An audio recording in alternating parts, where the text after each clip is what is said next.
Welcome back to another day of Shtick with Koolfrogg.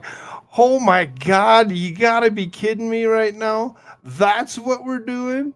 We're doing news. We're doing news right now in the middle of the morning. We're gonna see how well this actually goes. See if we can't. Hopefully, let's hope that America's shirts actually shows his butt up. Let's go, America shirts. Everybody knows what to do to get America shirts in here. You got to chant for them. America shirts. America shirts. America shirts. Let's go. I really don't know if he's going to be here. He did say he was going to try. So let's hope that something works out and he actually makes it. Uh, See a couple of you come rolling through here. Rabbit, hello again. Beautifully inappropriate. Good to see you again. Cloud illusions, like I hadn't seen y'all in a long time. Thank you for coming in here. Don't forget to hit the like button. You're somewhere new. You're not at the other show. So that show is no longer there. You're now here. This new like button. Hit it. Hit it like you like it. There you go, rabbit. Perfect. Why is my StreamYards isn't updating correctly?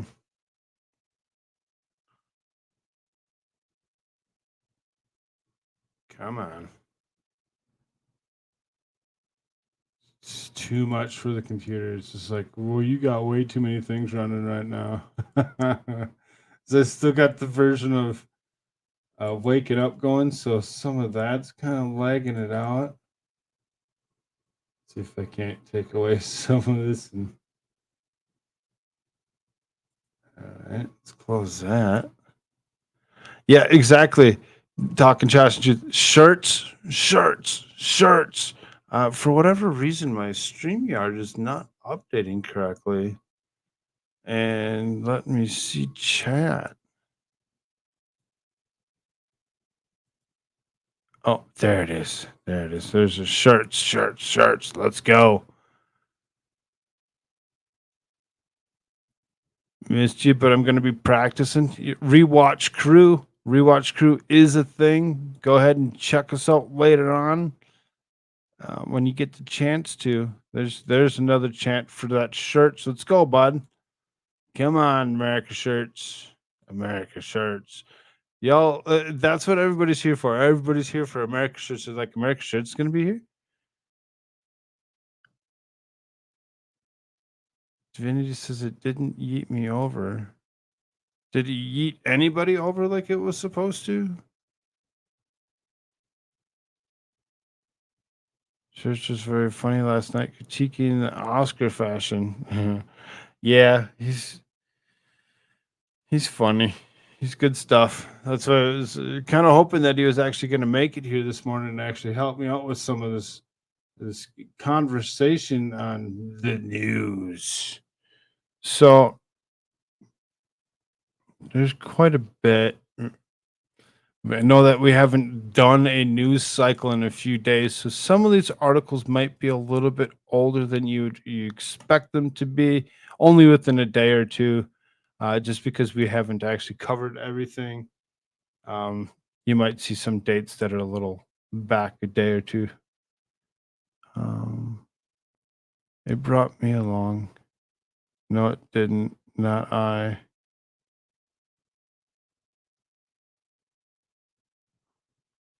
I was redirected here. Never pushed a button. Huh. So it worked for some, but not for others. Okay, good to know. Good to know. At least it's potentially worked. That's kind of disturbing if that's the case, but um,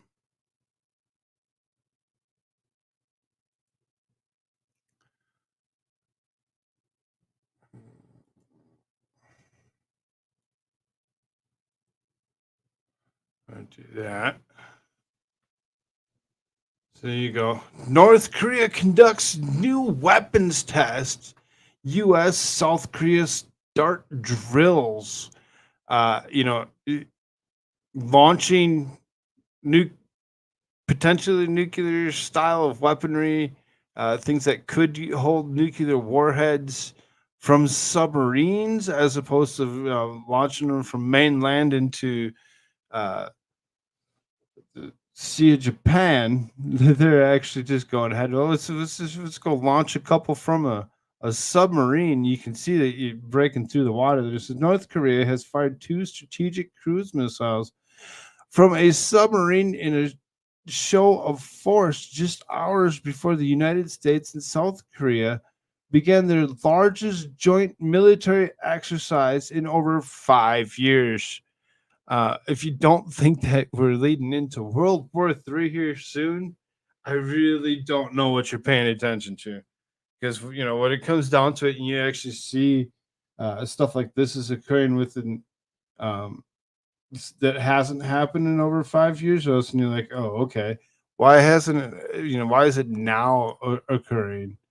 What's causing them to think that they need to actually do such a thing? The test reported in the state media on Monday came days after leader Kim Jong Un oversaw a series of weapons launches and ordered his soldiers to intensify efforts to repel the rivals' frantic war preparation moves. The official Korean Central News Agency said the missile launches showed Pyongyang's resolve to respond to the overwhelming powerful forces to so-called military maneuvers by the U.S.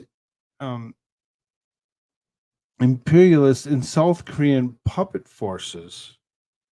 KCNA also implied that North Korea aims to arm the cruise missiles tested with nuclear warheads.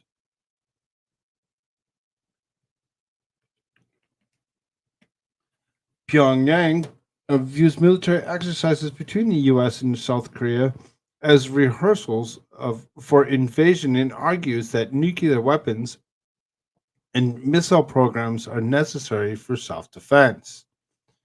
The militaries of the US and South Korea began their Freedom Shields exercises early on Monday, the first time such large scale drills have been held since 2018, when they were suspended in support of renewed diplomatic efforts to secure North Korea's denuclearization. The latest exercise included a computer simulation called Freedom Shield 23 and several combined field training exercises collectively known as Warrior Shield FTX. The drills are scheduled to continue for at least 10 days and will focus on changing security environment amid North Korea's increasing nuclear threats, according to South Korean and U.S. armed forces. North Korea conducted a record number of missile tests in 2022 and adopted an increasingly aggressive nuclear doctrine. They're not going to slow down. They're not going to slow down whatsoever. They're going to continue. They're going to push their way through like they want to, because that's what they're going to do. I suppose we'll, we think we have a guest showing up here, so it's not church. Don't get too excited. Hopefully, he'll still show up.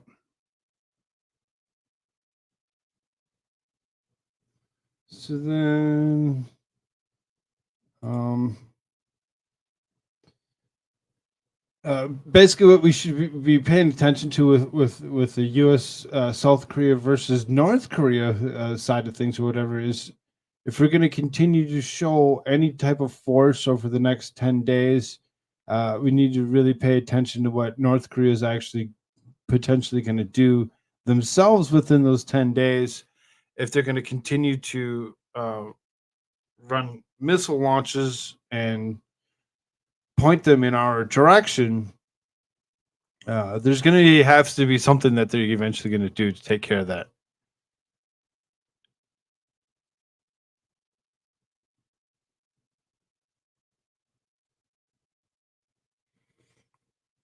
Bruce from Down Under, what's up? Um, if you didn't do anything, nothing happened. No, all right. Welcome. Winning reality.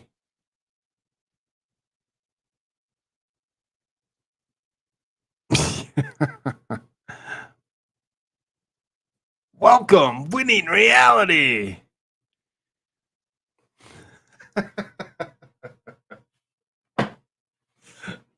We'll let him fix his audio issues and we'll see if he wants to say something to us in a little bit then.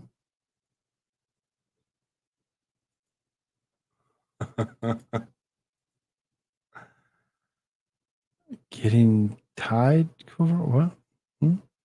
Not sure what you're getting at there. Check, check, check. Check, check, check. Hello.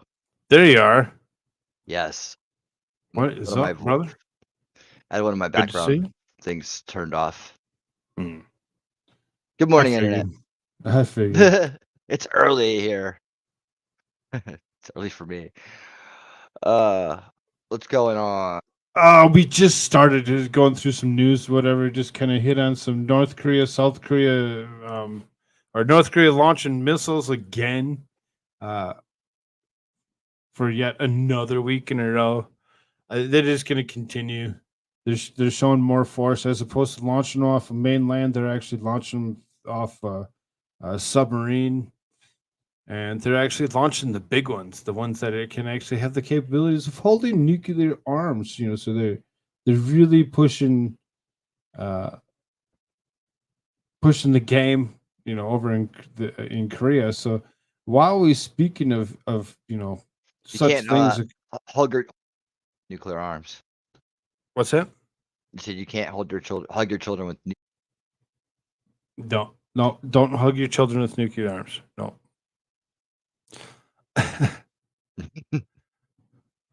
Yes, do as Bruce. Smash the like button before you forget to. World War III is on the way. It sounds that way, doesn't it?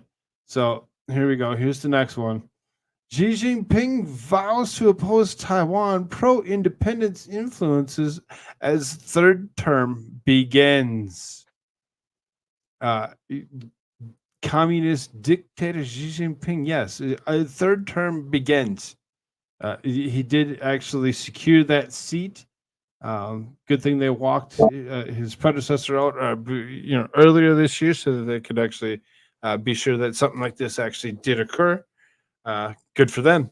It says Xi Jinping has stressed the need to oppose pro-independence influences in Taiwan as he closed the National People's Congress after a week in which the rubber stamp parliament handed China's president an unprecedented third presidential term.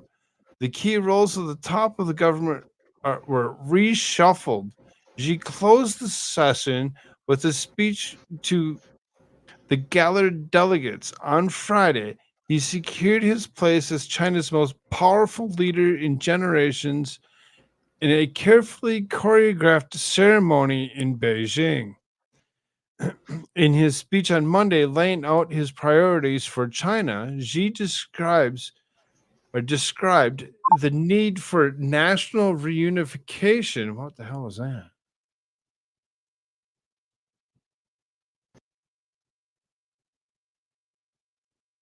That was weird. Okay. Computer's making noises that it shouldn't be making. Oh, Winning's having issues still. In his speech on Monday, laying out the priorities of China, Xi describes the need for national reunification as the essence of national rejuvenation, casting an issue of Taiwan's relationship with China in the focus of new political term. We should actively oppose the external forces and secessionist activities of Taiwan independence. We should unswervingly advance the cause of national rejuvenation and reunification. Xi said to loud applause. Xi, who has previously not ruled out the use of force against Taiwan, stressed the need to promote peaceful development of cross-strait relations. So it sounds like he wants to do it peacefully. Though he said that he wants to do it peacefully, he's not opposed to actually, do using force. And it's China. Why wouldn't he use force to take what he wants? Okay. What's up, winning? See, you must really have some issues. Um, the Chinese Communist Party has never governed Taiwan, a self ruled democracy, but regards to the renegade province that it must reunify with the mainland by force if necessary. Xi has increasingly prioritized China's claim to Taiwan, casting it as a historical imperative amid spiraling tension with the US. Xi on Monday stressed the need to bolster the military, making it a great wall of steel to protect China's sovereignty and national interests. He also called for greater economic self reliance and the need to coordinate development and security. Security is the foundation of development, stability is the foundation of prosperity. On Saturday, Li Qing, a longtime Xi ally, has promoted to premier, a second most powerful position in the Chinese Communist Party. The former Shanghai Communist Party boss replaced Li. I can't even pronounce it. Replaced Li, who stepped down after 2 5-year terms. Li, now charged with rebuilding China's economy after 3 years of COVID restrictions, sought an inspiration business confidence on Monday. Entrepreneurs and businesses in China would be given space for ample opportunities to develop in a rules based environment and a culture of respect, the premier told reporters during his first media briefing. The party in recent years has cracked down on tech companies in a bid to assert control over China's largest enterprises and business elite. Li, who singled out the U.S. criticism, echoing a speech from President Xi last week in which he condemned U.S. led suppression of China. China and the United States should cooperate and must cooperate. When China and the US work together, there's much we can achieve, Lee said. Encirclement and suppression are not advantageous for anyone. So trying to push that we need to actually work together with them. I really don't see us working together with them being a good deal whatsoever. I really don't. I think that China uh, is, is not a good place for anybody to be right now. They got a dictator that they just put in position again for a third unprecedented term. It's really very interesting to think about uh, where they want to actually bring this, wanting to actually um, take over the island of Taiwan and saying that it's theirs, and then telling us, the US, that if we don't cooperate and allow it to uh, transition the way they want it to, that they're going to also come after us. So North Korea, South Korea, China, United States, Ukraine, Russia. How many more countries do you need to actually have involved before you actually consider it a world war? I really don't know. I really don't. It's really ridiculous to actually think about how far they're actually taking this, and it really does seem like World War III is right around the corner. Right around the corner. This isn't something that. What's up, Charlemagne? How you doing? Good to see you. So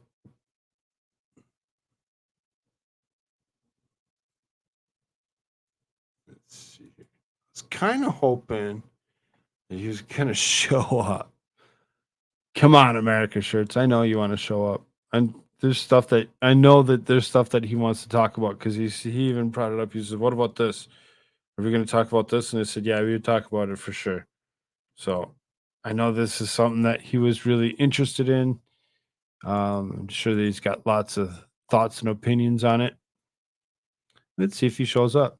So this is billionaire investor warns economic meltdown in 48 hours if Biden doesn't bail out failed bank SVB. So now you see the date on here, March 12th. This is yesterday. This is yesterday's news.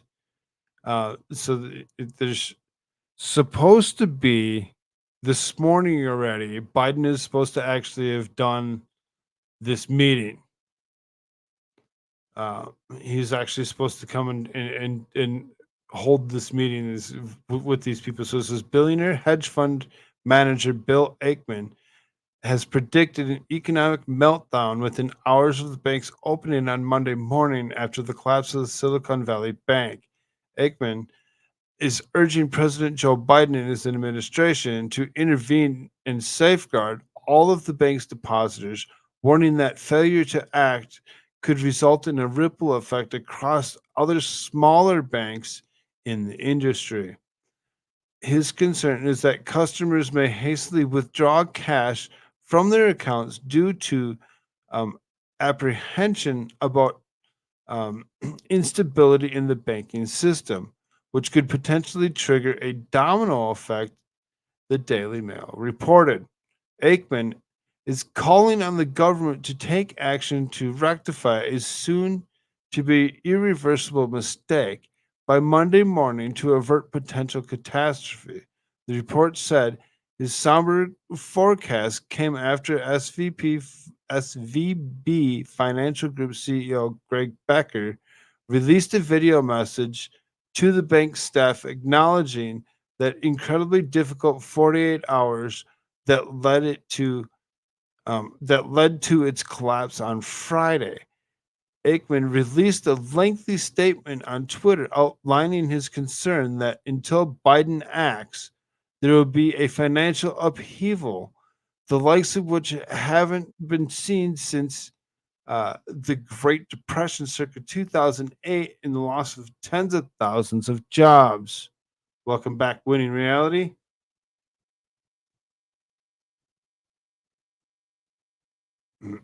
Welcome back, Winning Reality. The government has about 48 hours to fix a soon to be irreversible mistake by allowing SVB Financial to fail without protecting all depositors. The world has woken up to what an uninsured deposit is an unsecured, um, illiquid claim on a failed bank, absent JP Morgan, Citi, or Bank of America acquiring SVB before the open on Monday, a prospect I believe will be unlikely, or the government guarantee all the SVB's deposits. The giant sucking sound you hear will be the withdrawal of substantially all uninsured deposits from all but the systemically important banks.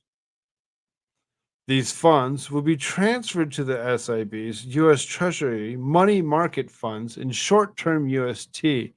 There is already pressure to transfer cash to short term USD and UST money market accounts due to the substantially higher yields available to the risk free USTs versus bank deposits. These withdrawals will drain liquidity from the community, regional, and other banks and begin the destruction of these important institutions. The increased demand for short term UST will drive short rates lower, complicating the Federal Reserve's efforts to raise rates to slow the economy. Already, thousands of fastest growing, most innovative venture backed companies in the US will begin to fail to make payroll next week. Had the government stepped in on Friday to guarantee SVB's deposits in exchange for penny warrants, which would have wiped out the substantial majority of its equity value, this could be could have been avoided, and SVB's 40-year franchise value could have been preserved and transferred to a new owner in exchange for the equity injection, we would have been open to participating. This approach would have minimized the risk of any government losses and created a potential of substantial profits from the rescue. Instead, I think it is now unlikely any buyer will emerge to acquire a failed bank. The government's approach has guaranteed that more risk will be concentrated in SIBs at the expense of other banks, which itself creates a more systemic risk. For those who make the case that depositors have damned as it would create moral hazard to save them, consider the feasibility of a world where each depositor must do their own credit assessment of the bank they chose to bank with. I am a pretty sophisticated financial analyst, and I find most banks to be a black box despite the thousands of pages of SEC Gov filings available on each bank. Aikman went on to note that allowing SVB to collapse without safeguarding all depositors sends a message that uninsured deposits are secured in illiquid claims in a failed bank. Currently, for FDIC insured banks, only accounts with $25,000 or less are guaranteed by the government. Really? Only those that with that much or less are guaranteed by the government. Anything over that, not so much of that we can guarantee anything. Okay, that's kind of scary for anybody that has any large amount of money. That said, SVB's most recent annual report revealed that 96% of its $173 billion in total deposits were uninsured, which raises significant concerns about the fate of the bank's corporate clients and the large accounts the Daily Mail noted. Aikman added from a source, I trust SVB financial depositors will get 50% on Monday and Tuesday, and the balance based on realized value over the next 3 to 6 months. If this proves true, I expect there will be bank runs beginning Monday AM at a large number of non SIB banks. No company will take even a tiny chance of losing a dollar of deposits, as there's no reward for this risk. Absent a system wide FDIC government deposit guarantee, more bank runs begin Monday AM. Sup, Darth? See you, brother. Um, Winnie, you with me? I'm here. I'm just having. He was sort of here. It's not working again. You hear me?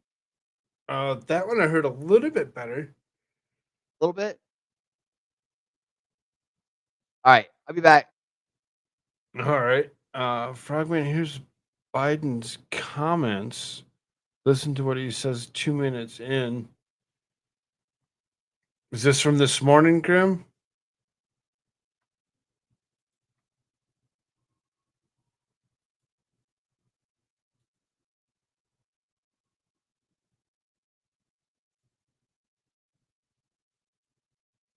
Yeah. Okay.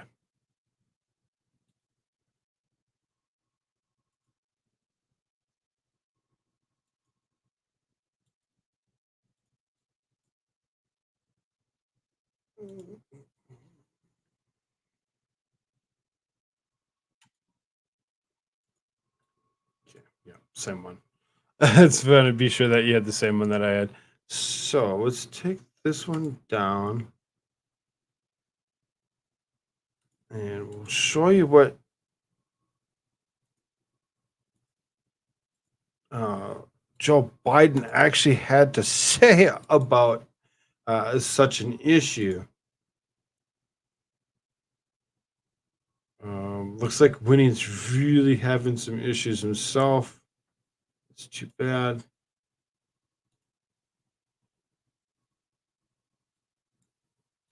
Before I leave for California, I want to briefly speak about what's happening in Silicon Valley Bank and Signature Bank. Today, thanks to the quick action of my administration over the past few days, Americans can have confidence that the banking system is safe. Your deposits will be there when you need them. Small businesses across the country, the deposit accounts at these banks can breathe easier knowing they'll be able to pay their workers and pay their bills. And their hardworking employees can breathe easier as well. Last week, when we learned of the problems of the banks and the impact they could have on jobs of small businesses and banking system overall, I instructed my team to act quickly to protect these interests. They've done that. They've done that. On Friday, the government regulator in charge, the FDIC, took control of Silicon Valley Bank's assets. And over the weekend, it took control of Signature Bank's assets. Treasury Secretary Yellen and a team of banking regulators have taken action, immediate action. And here are the highlights. First, all customers who had deposits in these banks can rest assured, rest assured they'll be protected and they'll have access to their money as of today. That includes small businesses across the country that bank there and need to make payroll, pay their bills, and stay open for business. No losses will, this is an important point, no losses will be borne by the taxpayers. Let me repeat that. No losses will be borne by the taxpayers. Instead, the money will come from the fees that banks pay into the deposit insurance fund. Because of the actions that our regulators have already taken, every American should feel confident that their deposits will be there if and when they need them. Second, the management of these banks will be fired. If the Oh, really? He's just gonna pull up and he's gonna be like, "Well, management of the banks will be fired. I am the president of the United States, and I have the will to do all of that." I'm sure that he actually feels that he actually does have that will. He doesn't really. He doesn't have that kind of pull to actually just be like, "Oh, they're all going to be fired. They're all going to be let go." They won't pass on those fees. Yeah, right. Sure, they won't. bank is taken over by FDIC, the people running the bank should not work there anymore. Third, investors in the banks will not be protected. They know Oh my. Invest. So I mean, it really seriously kind of sounds like uh, more of a inside bank heist. Like they're trying to take it over. Like this bank isn't associated with the federal government. We need to actually, stop them from being able to do whatever they're doing.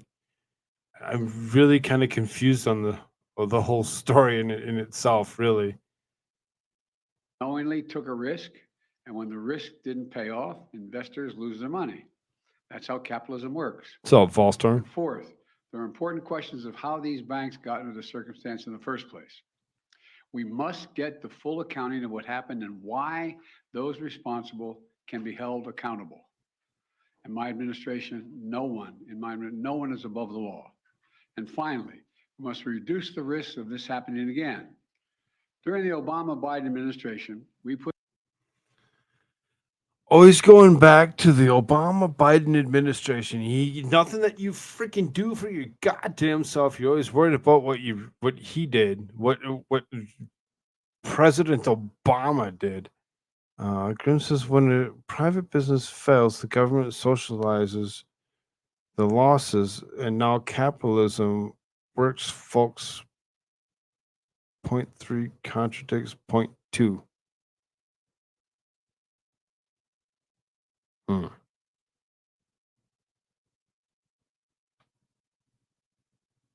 No one is above the law. Career criminal. Yeah, right.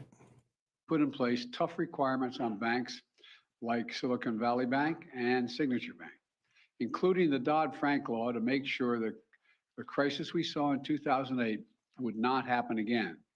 Unfortunately, the last administration rolled back some of these requirements. I'm going to ask Congress and the banking regulators to strengthen the rules for banks to make it less likely this kind of bank failure would happen again. and to protect American jobs and small businesses. Look, the bottom line is this: Americans can rest assured that our banking system is safe. Your deposits are safe. Let me also assure you, we will not stop at this. We'll do whatever is needed. Oh, okay. You're not going to stop at this. You're going to do whatever's needed. You're going to continue to um, steal from the people. That's the way it sounds to me. Freaking awesome. So glad to be living in this this world that we live in. The hell. What a bunch of shit.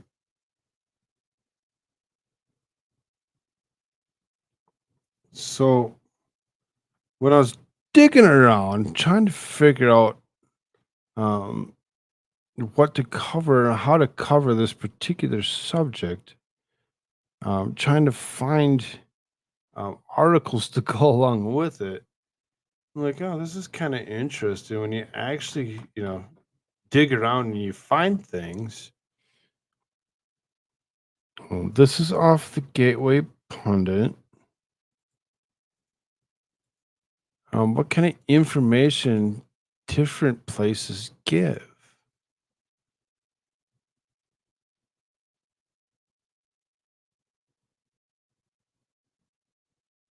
Very glad that you're covering this. This news is scarce, and that's why I'm like, I've been trying to cover it, but it's just like there's only so many articles and only so many things that I can actually, look at to actually read and try, extrapolating anything from it. And then, you have to actually look at both sides of it. You can't just be like, that, that leftist site that we just read off of, that was all good. No issues there. Hello, winning reality. How we doing? Third time a charm? Sounds good. Sounds good. Yeah, it's weird, man. It's just strange how sometimes these settings they're working fine and then all of a sudden they're not. Like everything was clipping in. It was like going you were talking and then like every like I just want to say 2 measures, but every 2 measures you're dropping a beat, bro. That sucks. On my end, yeah. And then when I was talking, I felt like maybe it was doing the same thing. But I don't know. All I did was, oddly enough, all I did was update Roblox player to play a game with my son. It was like, and then it just screwed everything up. That's I hate that. I hate that shit when you're just doing a simple update and it goes that far. Right? It's like all of a sudden, and then you get live, and you're like, "Hey, how's it going, everybody?" And it's like, blah, blah, blah, blah, blah. It's like, oh shoot, now what? Fire drill! Everybody get a bucket of water and come running. I hear you just fine. How about the Okay, audience? I just see Cloud Illusions is when in reality talking. And I see That's probably just yes, because yes, our yes, voices so, are so close to each other. You couldn't tell which one was us, which one was me and you. that could be. That could be. It's my deep Minnesota accent. Yeah, right. Thank you, Mr. Hideous. Oh my. Oh, good. Yeah. So See, Cloud's a big fan, so yeah, definitely stick around. I'll talk your ear off, bud. Outrageous. Silicon Valley Bank provided massive amounts of capital to Chinese tech ventures. Now Biden, FDIC, and federal reverse are bailing it out. Clearly, Biden is working for China. Oh, really? Is this breaking news? As of yesterday, technically. Oh my God, we think he may be working with China. We don't know why. Could be his long history. We're not sure yet. News 11. Right. So this is the Silicon Valley Bank is served as a huge bridge to China and Chinese tech engineers. Is this why the corrupt Biden gang is bailing it out? Just this morning, the U.S. House reported that they'll have the goods on the Biden's corrupt and criminal actions with China. The Bidens are in bed with the corrupt China regime, and the House has evidence the Bidens were receiving money from the CCP. Ooh, really? This is boom. Oversight Chair James Coomer. It's as bad as we thought. We have in hand documents that show Biden family was getting money from the CCP. And Well, that's I something. imagine the news of this is going to cause a flurry of action and consequences, no doubt, or nothing, or nothing at Or all. absolutely nothing. Related to this is the failing bank, the Silicon Valley Bank, which provides massive amounts of funding to the China venture capital sector. The South China Morning Post noted the bridge between the bank and China. Really, the China newspaper notes the bridge between between the bank and China. Isn't that something? The collapse of the Silicon Valley Bank has created a sense of panic within China's tech startup and venture capital sector, as the lender served as a bridge between U.S. capital and Chinese tech entrepreneurs. As of Sunday afternoon, topics related to the collapse of the bank, including SVB bankruptcy, has spread to multiple countries, and SVB bankruptcy affects Chinese entrepreneurs. We're trending on Chinese microblogging site Weibo, with posts receiving hundreds of millions of views. Is the 2008 financial crisis happening again? Said Weibo user with the handle Max C. What if Max Mirren is that guy? I mean, that'd be weird because they have the same first name. What? Yeah. China is the second largest venture capital market, and SVB was right in the middle of it, according to TechCrunch. China, the world's second largest venture capital market across social media platforms, investors and startups are rushing to share news articles on the fiasco and thoughts of how to prevent such a catastrophic moment from for some companies. However, the impact is tangible. When China was still new to venture capital in the late 1990s, SVB was among the first financial institutions to start serving the country's startups. While traditional risk averse banks avoided them, over time, the bank has become a popular option for China based startups fundraising in USD, as well as some China focused USD venture capital firms. Late today, it was reported that the Biden regime is going to have its FDIC and Federal Reserve take good on all deposits in the bank, a significant portion of which are China owned accounts. So,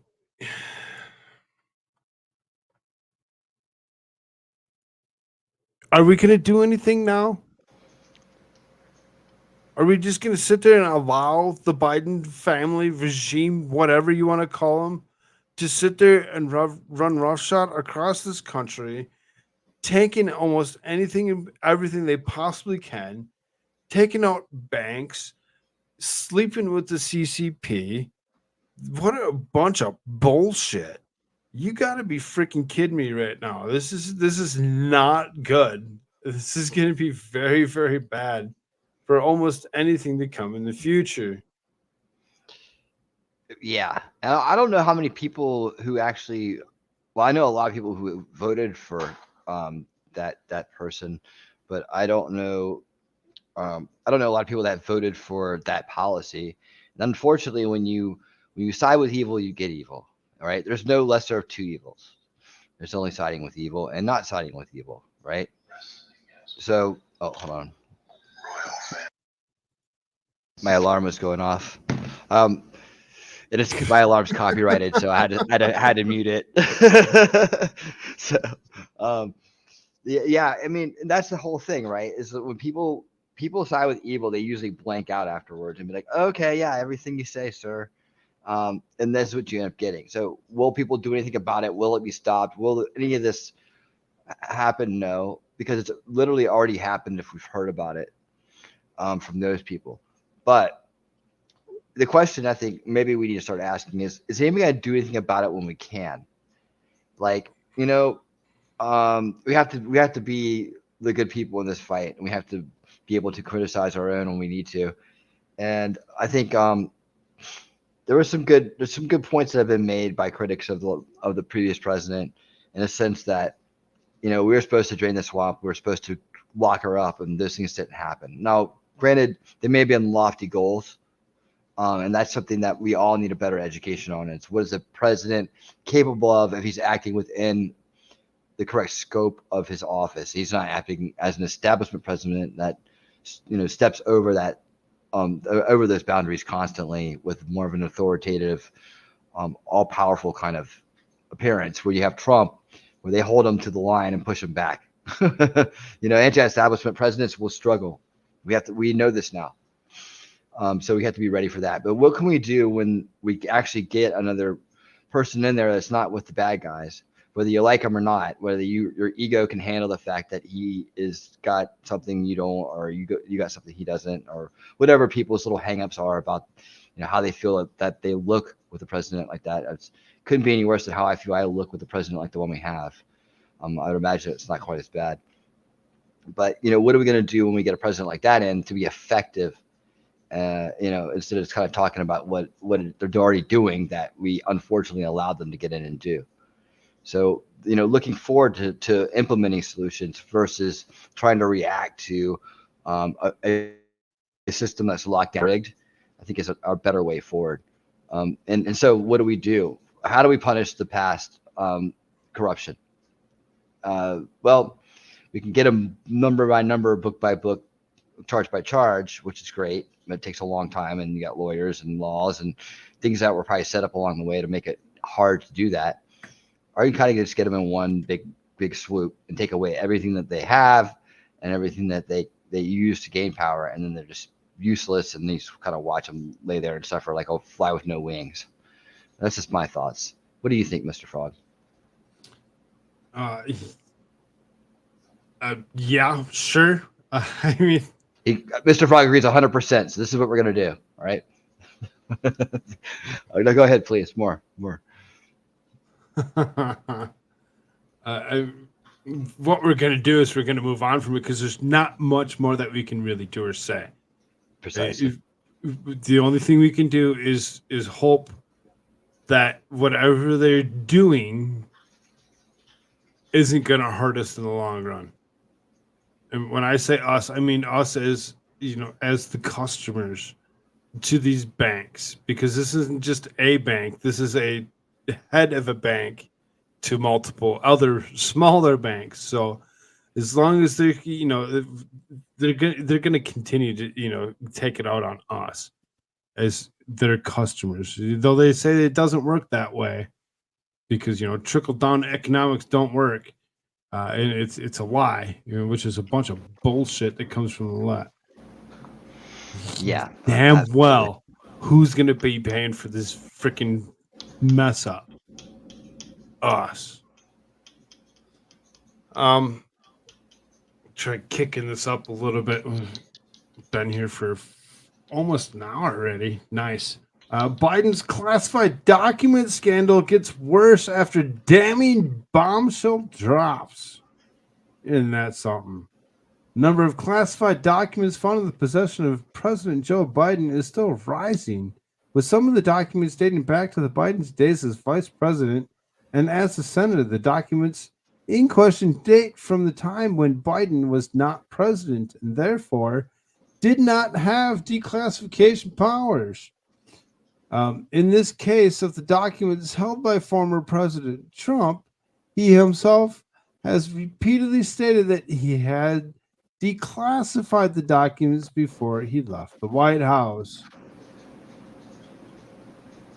In mid-November, FBI agents searched the offices of Penn Biden Center in Washington, D.C., following discovery of some documents marked as classified there on November 2nd by Biden's personal lawyers. More classified documents were subsequently found in Biden's garage at his Wilmington, Delaware home, stored on the floor of the garage in cardboard boxes.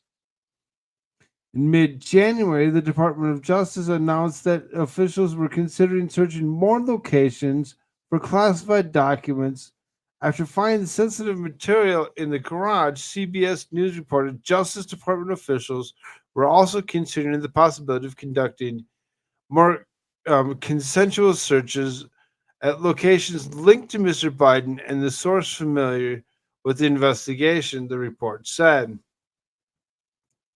Department of Justice took possession of the materials it deemed within the scope of the inquiry, including 6 items consistent of documents with the classification markings and surrounding materials, some of which were from the president's services Senate, and some of which were from his tenure as vice president. DOJ also took the further review personally. Handwritten notes and vice presidential years, said the attorney for Biden at the time. The search continues in order to find any of all classified documents in Biden's possession outside of the White House. The search has been extended to now more documents have been found in another state in the office of one of Biden's attorneys. Federal authorities removed a total of 9 boxes filled with documents from an office belonging to Attorney President Joe Biden, according to a late Wednesday report. Fox News noted exclusively that the documents were removed from Biden's attorney Patrick Moore's Boston office, but have yet to be He wasn't very happy about that. reviewed. The National Archives disclosed in a response letter to Senators Ron Johnson and Chuck Grassley this week. Prior to this, the archives had not made public the quantity of boxes that were taken from Boston. It was previously reported that Moore had transported boxes containing documents from the Penn Biden Center to his Boston workplace before uncovering the first batch of classified documents at the think tank in Washington, D.C. Acting archivist in the United States, Deborah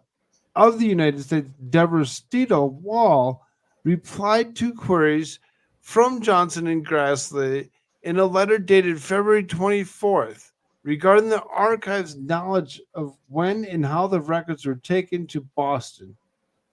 She started that the agency became aware of it on November 3rd, 2022, the outlet, when National Archives and Records Administration contacted President Biden's personal counsel on November 3rd, 2022, to arrange to pick up boxes from the Penn Biden Center in Washington, D.C.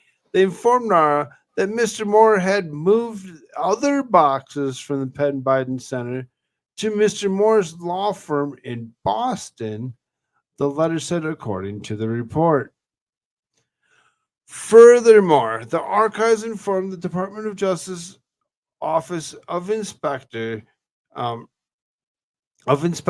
of November 4th that the documents had been relocated. On November 9th, the documents were retrieved and safeguarded at the John F. Kennedy Presidential Library in Boston. NARA staff retrieved 9 boxes from Mr. Moore's Boston office. Wall continued, which had only previously been reported. Although the archives has held the documents since November, they have not yet examined the contents of the boxes to ascertain whether they contain any more classified materials. NARA has not reviewed the contents of the boxes found in Mr. Moore's Boston office, while said in the letters, which was dated Tuesday, conservative brief reports. The raid on former President Trump's home was unannounced, unlike the Biden search, and has yielded no illegal possession of part of Trump. Either this Earlier this month, FBI Director Christopher Wray addressed the raid on Trump Mar-a-Lago home in August in an interview with Fox News anchor Brett Baier. Wray claimed that there was no bias and that Biden didn't get special treatment, something many conservatives do not believe to be true. So, we have a long history of handling investigations and mishandling of classified information, and our standard for approaching those investigations is the same no matter who it is. Our basic approach is the same. Now that approach means that um, that we typically start and we start with the least intrusive means to try to retrieve the improperly stored classified information. But if those less intrusive means don't work, and certainly if they are frustrated in some way, then we adapt and turn to other legal tools that we have been entrusted with, he added. So it sounds as though is to keep on finding more and more and more uh, classified documents uh, to the point where they actually haven't even gone through any of them that to actually say that that is exactly what is going on. They're treating this president with kids' gloves on everything that he's doing. He gloves kids all right.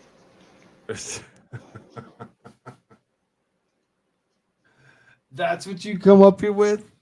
I've seen him gloving lots of kids. That's all I can say. Um,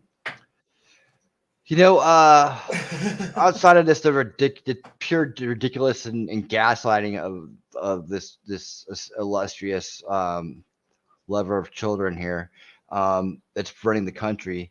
The real thing is like in this story, I think, is more about the J6 stuff. And I actually saw some stuff come out yesterday. I didn't watch it yet. I figured I meant to get around and throwing you a link to it. I don't know if you covered it, but the new stuff that I think Tim Pool was talking about it. I just saw his face and something, the new. I have not revelations covered any J6. of the J6 stuff yet. I figured I think it's good to hop on that. I was thinking about doing it myself because it's just kind of a nice change of pace, but it's relative and it's going to come back around really fast. And so the way it's going to connect on my end is it's going to connect as we go back through that. We're going to talk about then what inspired such an event, right? Not just the gathering of peaceful people to have their American voices heard in a respectful way, but the other part of it, the subversive part of it, that was steering people into more radical actions that were basically where I was useless. going with, because of what it actually contains and the stuff that it actually is,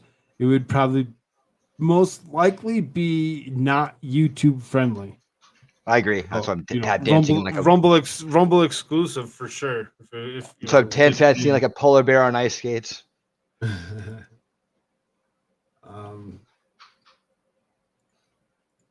Share screen. Okay. But yeah. If you didn't have any thoughts in the do you guys last remember? Do you remember? Like, okay, let's take a trip down. Just real quick. Take a trip down memory lane, real quick. Do you guys remember all the corruption and all the news about all the corruption when the Clintons were presidents? The Clintons? I'm going to say both of them. How about when the Bushes were presidents? I'll say both of those guys too. Okay, how about when Obama was president? Do you guys remember that? Like daily, it was always something. How about when Trump was president? Right? Constantly, but this is like the difference is that they didn't just talk about it, they did something about it, right? They would come up with something and then they would waste our time and money talking about it and having all these actions that stood in the way of his progress and ability to do things and damage his reputation for 4 solid years. Yeah. And so here we are back again to this is the continuation of the Obama administration, and we're seeing the same type of things where we get this nice outrageous news every day handed to us packaged nicely, and then we can do nothing about it, and they never do anything about it. So we sit around wishing and reacting and wishing and reacting. Where when Trump was in there, it was more like, oh, accusations and actions with no proof, with no real legitimacy to it. It's frustrating as hell, and this is exactly like being gaslighted, in a person-to-person relationship. That's all I have to say about that. What was that? That was again my copyright and alarm getting ready to try to ruin the show, so I quickly dismissed it. Okay. So, out of all the things that he's been doing, bank issues, documents, just anything else and everything else that he does, Joe Biden feels the need to actually put his hands in almost everything. So, Biden indefinitely blocks millions of acres of land, water from future oil drilling. So he's like, no, we're not going to drill for strategic resources whatsoever. Uh, they don't. Though there's so much land that can actually be used to actually create a sustainable supply of our own oil. They refused to do so. Now he's going to go block millions of acres. The Biden administration announced Sunday evening that it indefinitely blocking 16 million acres of federal land and water in Alaska from future fossil fuel drilling. The Department of Interior said that it initiated a rulemaking process to establish maximum protection for 13 million acres of land across the National Petroleum Reserve, an area in North Slopeboro, Alaska, set aside by Congress for resource development. In addition, President Biden ordered an additional 2.8 million of acres to be withdrawn from the oil and gas leasing in the Beaufort Sea in the Arctic Ocean off the northern coast of Alaska. This guy does not like us. He does not want us to be independent country. He doesn't care a damn thing about us. Only thing he cares about is his own goddamn pocketbook. That's And taking exactly pictures what with kids. Yeah, right. Lots of pictures. It- Good. I'm glad everybody got the president that wouldn't offend them when they talk to their friends about where they're from or whatever, or wasn't an embarrassment to them. Do you ever, hey, Koolfrogg, do you ever get that discussion with one of your friends that was like, totally just brainwashed into the establishment? And you'd be like, okay, well, do you honestly want to have a president that like this guy did when he was vice president, just pawed on children for an hour and a half on live TV with no conscience or worry in his face or mind? I mean, just in front of the whole crowd, just, hey, bring up your kids and let me show them how we do it in the Biden family, right? And then did you ever bring that up to somebody who was just diehard anti TDS, and was totally TDS anti Trump and just like bought into the establishment? Did you ever bring that argument up to somebody like, well, why would you vote for someone who obviously can't keep their hands to themselves? Did you ever bring that up to anybody? Did you ever have that discussion? Because I'm wondering if we had the same experience. Not that I can think of off the top of my head. Well, that's good then. You probably didn't have to. I'm glad you didn't have to like deal with that. But if anybody else out there did, go ahead. Really what it comes down to is you have to remember, where I came from or whatever. I come from the left. I was there for a long freaking time and refused to pay attention to what was actually going on. I just, whatever. I just go on with my day. Everything's just fine. Don't have to worry about a damn thing, which is totally false and wrong. Is I do. Yeah. No, I can totally see that. The reason why I brought it up was because I noticed that every time I brought it up, they would immediately jump to not acknowledging it, not saying, yeah, that is a problem. What the hell? Or, hey, look, I may be on the left, but I can at least acknowledge that this isn't cool. No. They immediately would jump to, well, what about government and pussy? What about this and that? They would go to all the disinformation, and I would point out and say, I'd let them talk and be like, okay, yeah, say it all. Okay, you're saying, what about the all these women that brought forward these stories and then retracted them?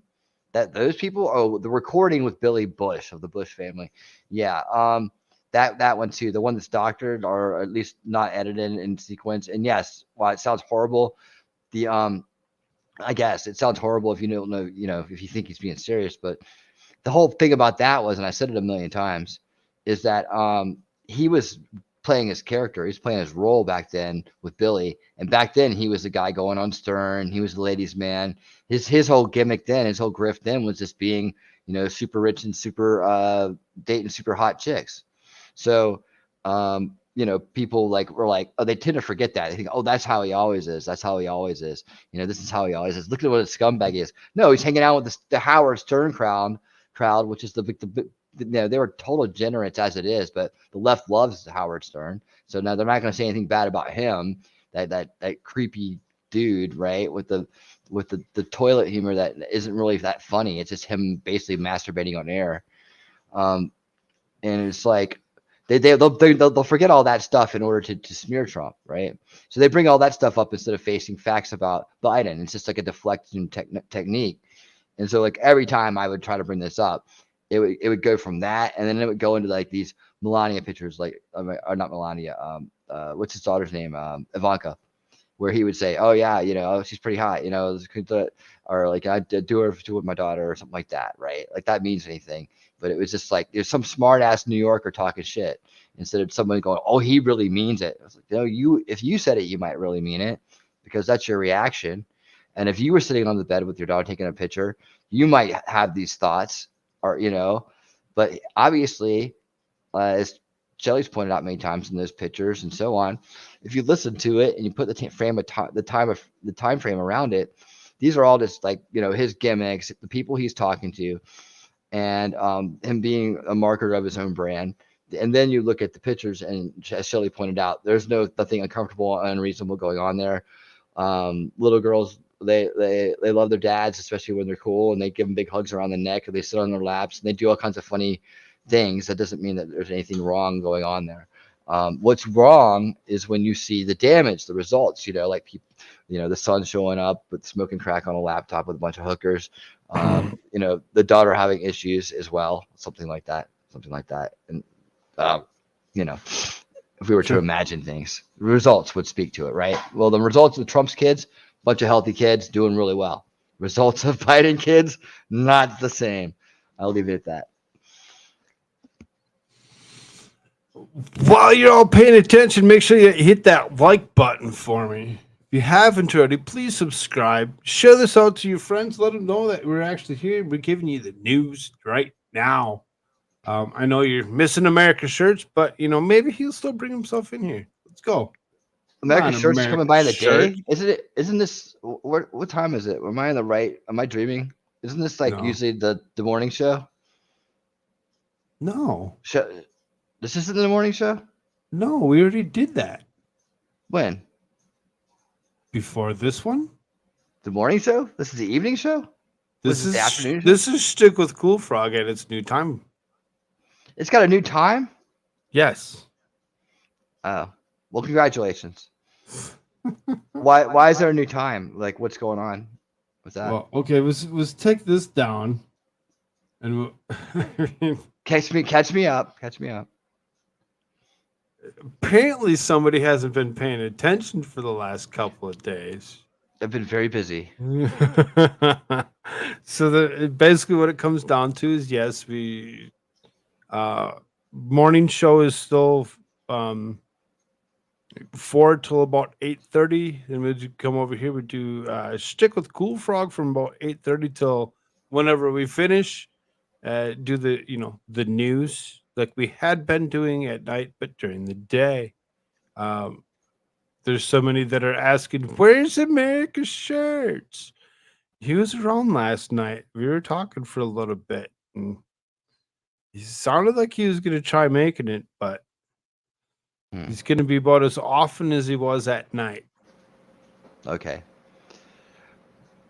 So, well, I've heard from my friend American Pants that there's a lot going on there. Evidently, he's considering transitioning right now, and that from a shirt to a tank top, that is. And that's it. There's a lot of like, a lot of internal conversations going on about that. And, to go sleeveless is a big decision.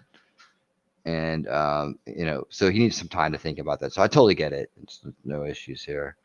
But yeah, we do wish him the best. And, in whatever shape he comes back in, we're just going to welcome him back with open arms or with no sleeves. Either way, doesn't matter. So wish him the best. I could be wrong. I'm just hearing rumors. You know how rumors are. But, right. Sleeves or no sleeves. So we love a good America shirt. We're gonna push through. We're gonna see if we can't continue with this here. So here's another one. McCarthy attacks Biden against his $7 trillion budget, warning him not to play games with the debt ceiling. We've been actually dealing with debt ceiling here, whatever, for the last month or so, or whatever. They knew that they're getting really close to hitting that debt ceiling, and now McCarthy's going to sit there and he's going to throw his weight around, and he's going to be like, nah. So he says, House Speaker Kevin McCarthy is warning President Joe Biden not to play games with the debt ceiling as the president rolls out a multi-trillion-dollar budget proposal.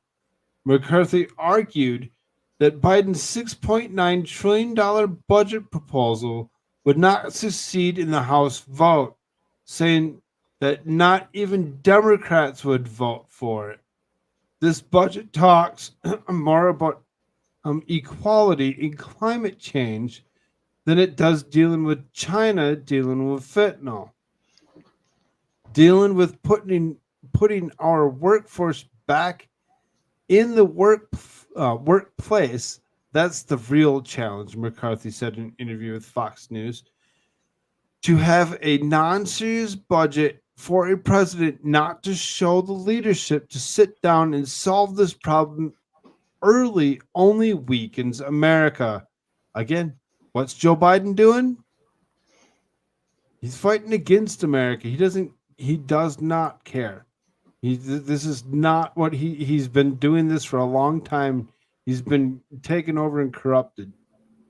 The president unveiled the proposed budget earlier this week. Some projections say it would result in nearly $5 trillion in tax hikes, in corruption and on corporations, and upper class Americans, increasing costs for everyone. His proposal offered a long list of items catering to the left, including a boost of spending for Medicare and Social Security, and the revival of Build Back Better agenda items such as the prescription drug reform, child care spending, and community college funding. What a big fuck off. The bullshit back better program.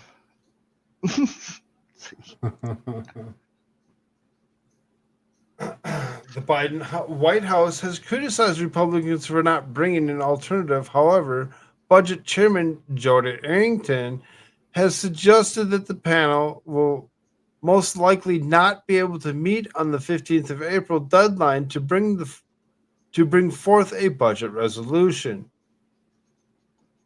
Here's the quote: "Don't play games with the debt ceiling. I've sat with this president.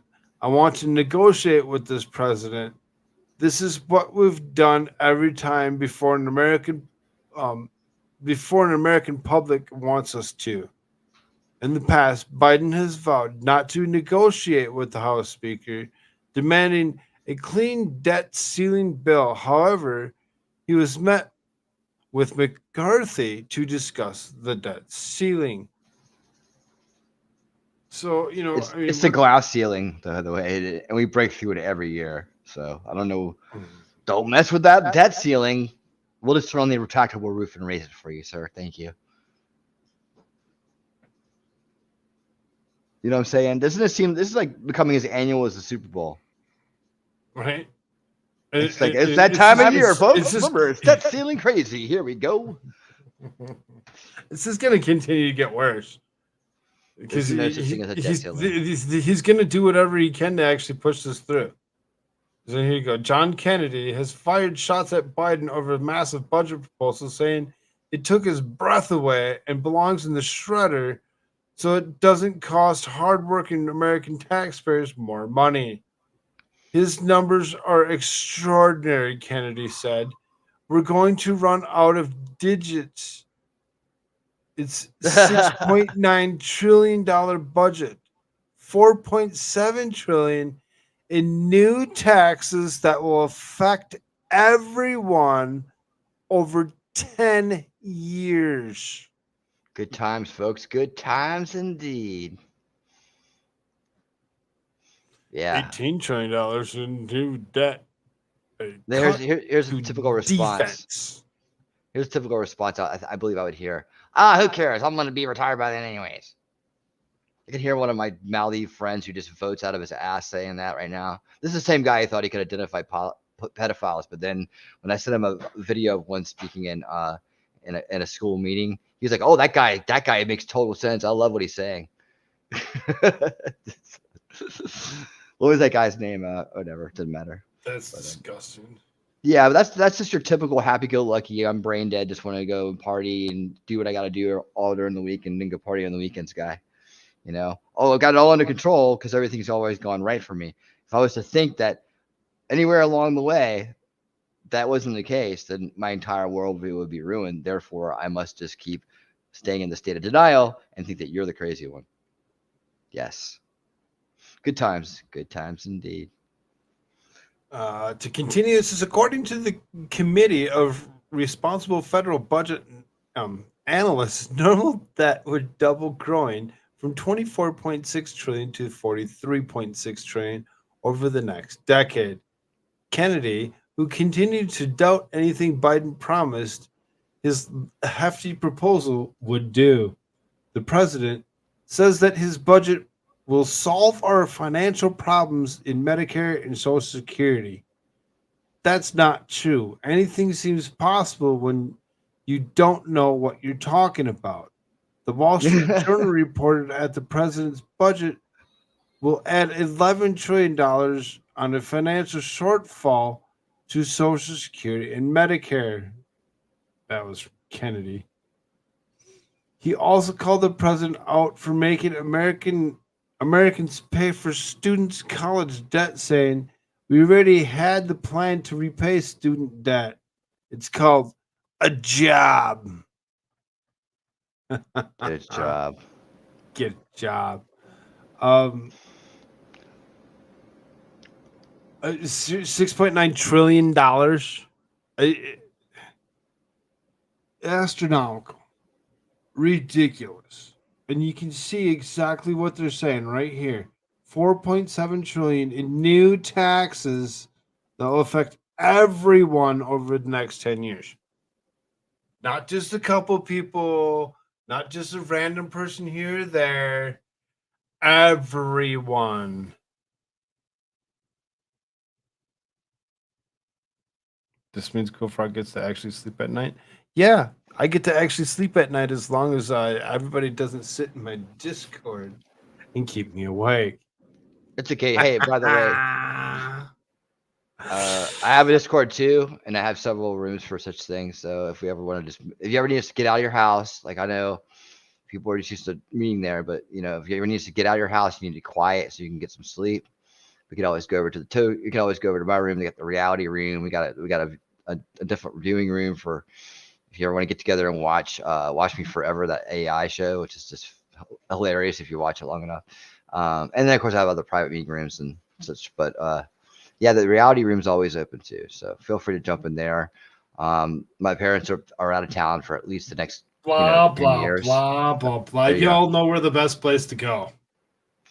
Well, if you're complaining about people being over there too late, I'm just saying. Nobody's complaining that they're there. That's not what was said. Okay. All right. Whatever.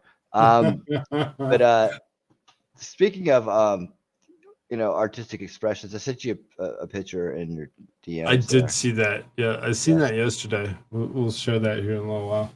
Okay. I forgot what the joke was. I was going to attach that to a joke and somehow like work that in, and then by the time I sent you the picture, I'd forgotten the joke. So my bad. No, that's funny. Continue with McCarthy and Jeffries forged relationship amid partisan fire. So there's always going to be issues, left versus right type stuff or whatever. You're always going to get it. The working relationship between Speaker Kevin McCarthy and House Minority Leader Hakeem Jeffries is notably different than the one um, the top House Republican had with former Speaker Nancy Pelosi at the last Congress. Most simply, that they had one at all. Pelosi called McCarthy a moron, and McCarthy reportedly joked that it would be hard not to hit Pelosi on the head if she took the Speaker's gavel with her, or if he took the Speaker's gavel from her. House Republicans frequently complained that they were left out of the loop on legislation top negotiations under Pelosi's reign. But now, Jeffries and McCarthy have frequently seen huddling off the House floor. McCarthy and other top Republicans have publicly thanked Jeffries for working with them on different issues, such as the China Select Committee and the members' briefing by the Director of Congressional Budget Office. Certainly not going to call them best friends, said Rep. Garrett Graves, a close ally of McCarthy. But I do think that some degree of communication is important, and they return one another's calls, which makes it a stark contrast to what has gone on before. Who's talking to me now? That's it'd be hard not to hit Pelosi on the head with the mallet if he takes the House. Didn't he already move into the House? Don't we already have that? That was something that was said before they even took the House. But yeah, he took the House. It is his. I mean, here's something I want to say that gets it's showing the banter that was there. Whatever. She called him a moron. He called it back jokingly. Apparently, he doesn't get along so well with Hakeem Jeffries. They're unable to do the same witty banter with each other. Sounds like they need to have a confrontation session. That's where they get their feelings off. The thing is that there's a lot of don't become what you fight, right? In a sense that on the grander scale, we never want to become what we fight, because then we've lost, right?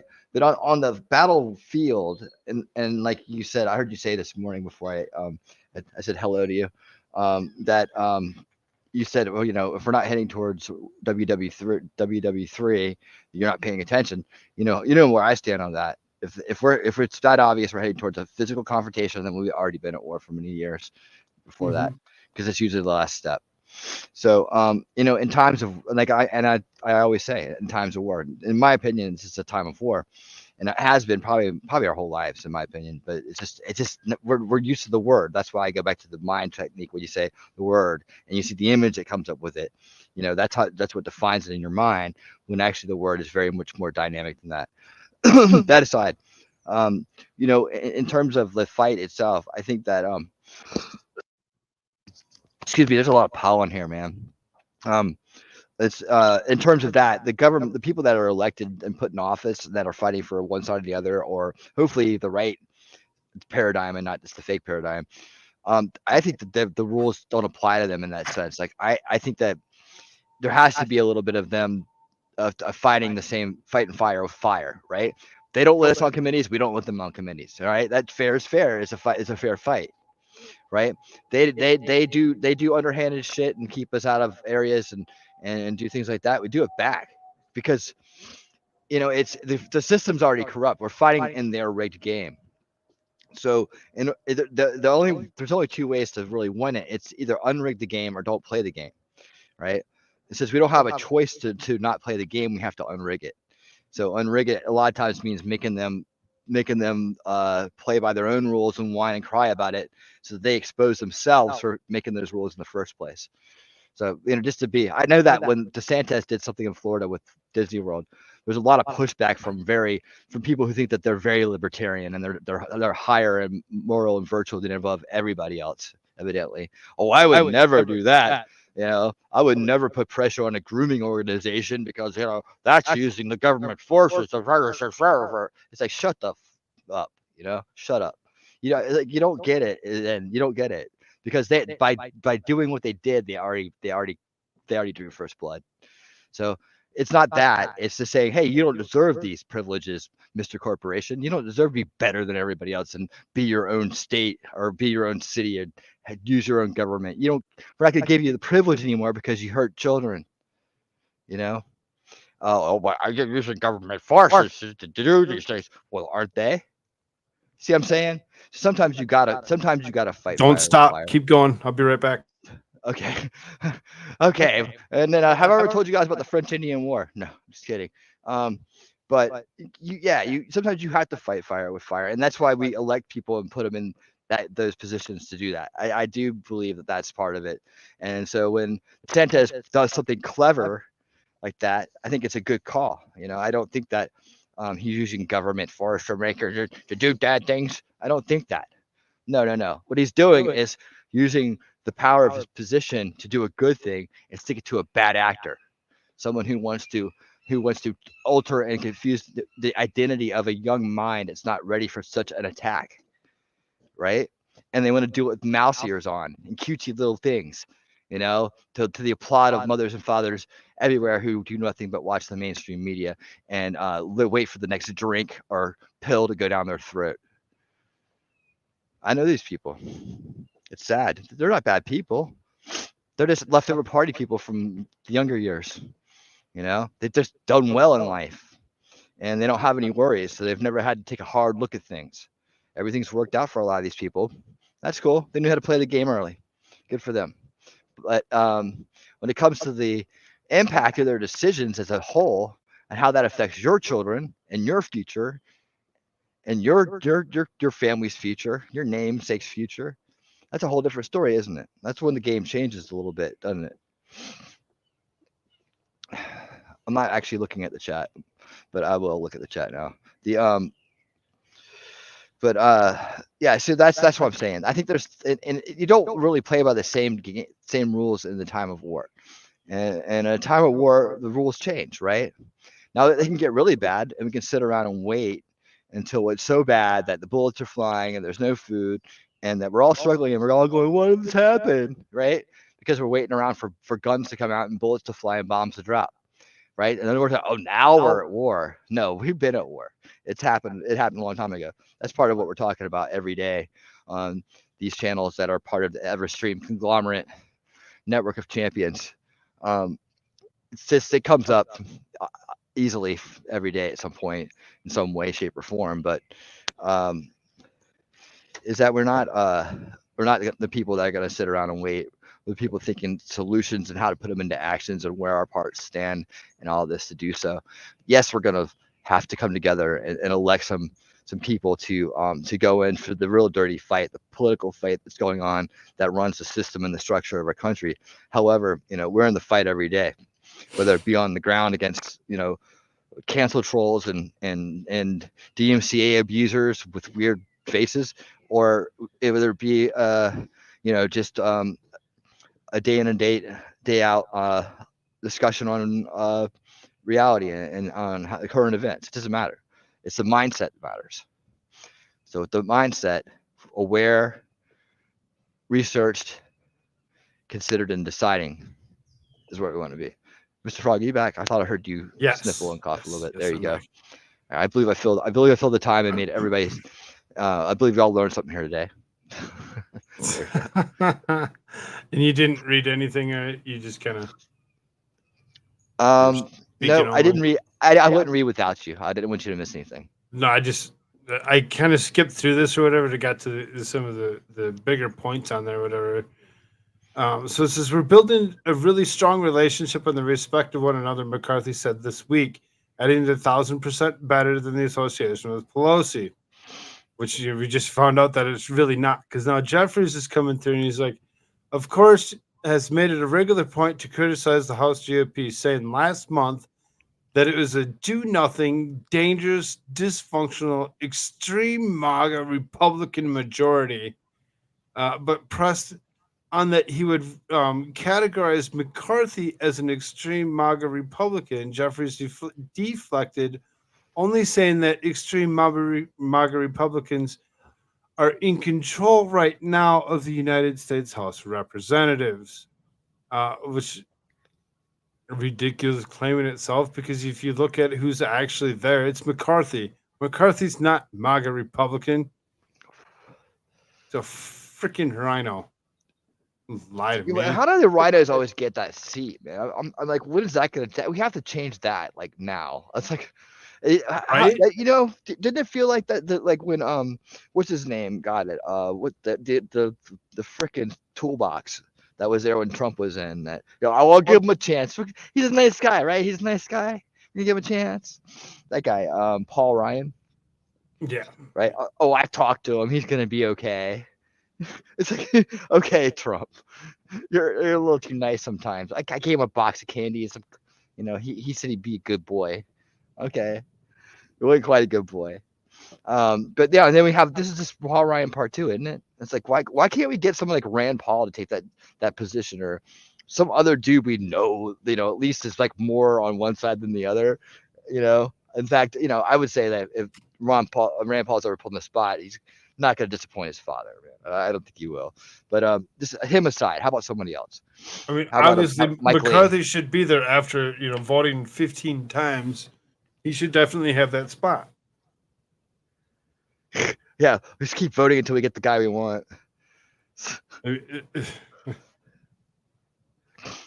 Do-over. Do-over. Do-over. There's a couple of issues that are actually going on with the Democrat Party when it comes to senators. This guy, Mr. Mitch McConnell, McConnell's team gives concerning update about his hospitalization. It says Republican disappointment. Longtime Senator Mitch McConnell, unfortunately, fell this week, injuring himself, and he suffered a medical setback. Help, I'm falling and I can't get up. Yeah. Help me. I'm on my back. I'm falling. I'm on my back. Can't get off. Perfect. Landed perfectly on my back, and my legs and my arms are in the air, but I can't roll myself. Media repost shows that McConnell and the Senate Minority Leader suffered a concussion after a fall from former favorite hangout for MAGA in DC, and will be hospitalized for a few days in observation of treatment. Again, not a MAGA Republican, has nothing to do with that. Not at all. This is another rhino. Yes. I mean, what? Yeah. Well, they just call him alt-right. It's like, yeah. There's a couple choice words down below for us here. The Kentucky Senator 81 was at Wednesday evening's dinner after the reception for the Senate Leadership Fund. A campaign committee aligned with him when he tripped and fell. The events were now Waldorf Astoria, Washington, D.C., formerly the Trump International Hotel. Many people consider the Senate Leadership PAC a powerhouse for rhinos who work hard to thwart the people's agenda, such as McConnell's sweetheart rhino Tom Tillis of North Carolina. According to 2020 data cited at factcheck.org, the Leadership PAC is an opportunity for rich guys to purchase up elections. The Senate Leadership Fund is a Republican super PAC that was established in 2015 by allies of Senate Majority Leader Mitch McConnell. The group says its purpose is to protect and expand the Republican Senate majority. Its president and CEO is Stephen Law, who served as McConnell's chief of staff from 91 to 97. Law also serves as the president and CEO of American Crossroad, another Republican super PAC. From 98 to 2000, Law served as executive director of National Republican Senatorial Committee. As a super PAC, the group can accept unlimited contributions, but it must disclose its donors and cannot coordinate with the campaign committees or campaigns on its independent expenditures. According to the Federal Election Commission, the Senate Leadership Fund was raised $167 million in 2020 election cycle. As the August 31st through October 16th, the fund has spent 165 million on independent expenditures, a term the FEC uses to for advertising that expressly advocates for the election uh, or defeat of specific candidates. The group's two top donors in 2020 were Las Vegas casino owner Sheldon Adelson and his wife Miriam, who combined had contributed $50 million. Other large donors included Stephen Schwartzman, CEO of investment firm Blackstone, and Timothy Mellon, chairman of transportation company Pan Am Systems. Schwartzman and Mellon each donated $20 million. The group has spent the most of its money in 4 states where Republican incumbents face uh, tough re-elections. As of October 16th, it has spent about $110 million to defend seats held by Tom Tillis of North Carolina, David Perdue out of Georgia, Joni Ernst out of Iowa, and Steve Daines out of Montana. And in 2022 election, here's where they spent their money. And you can see there's a nice little graph that shows where Republicans actually spent their money. This group that's owned by McConnell and his minority group, which is pretty much makes it a Democrat national convention again. I swear to God, that's all they're doing is they keep on funneling freaking money through different organizations in different places, all of them, not just the Democrats, not just the Republicans, all of them need to be removed. We need to start from ground zero. This old that is definitely fool. on the table. I mean, that has to be on the table because we were talking about this the other night. We had a really good discussion. I wish we had recorded this and I remembered it better, but it was off. It was off air. It was like on Discord. But we were talking about solutions. So, what is the ultimate solution here? If we define the system as in need of certain things that we, by providing it, it becomes corrupted. But it was okay. Well, then the only solution is to reset everything because there's no actual solution that can be viable or lasting to actually remove the corruption itself if the system stands as it is. Like it needs to be a reformed system of what we have, but not a change to a new ideology, if you will. So it's either we learned how to take away the enablement, and we learn how to and to correct the corruption that way. Or we like Frog just said, we'd have to reset the entire system. So we'd have to have a kind of a purgatory, if you will, in between where we're kind of in the reformation stage, right? Where we're saying, okay, well, these are where the holes were last time, or corruption seeped in. How are we going to fix this shit, right? Oh yeah, and I did put some footage for you, Mr. Frog, in our DMs on Discord of Mitch McConnell falling. I did find that. You start that about 38 seconds, you'll find it very satisfying. Hold on. There's no music or anything. I don't believe the actors are copyrighted. I think we can get away with this one.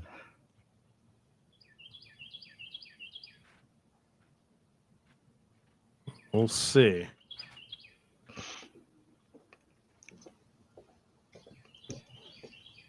Yeah, but that's the whole thing. It's like benchmark in place.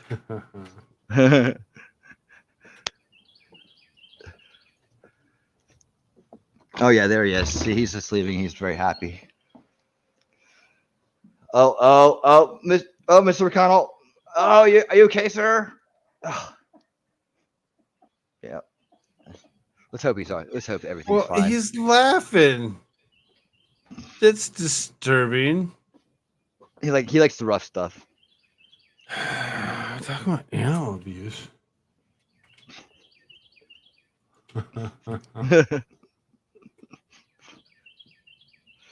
Yeah, well, it's just a concussion. He'll be fine, I'm sure.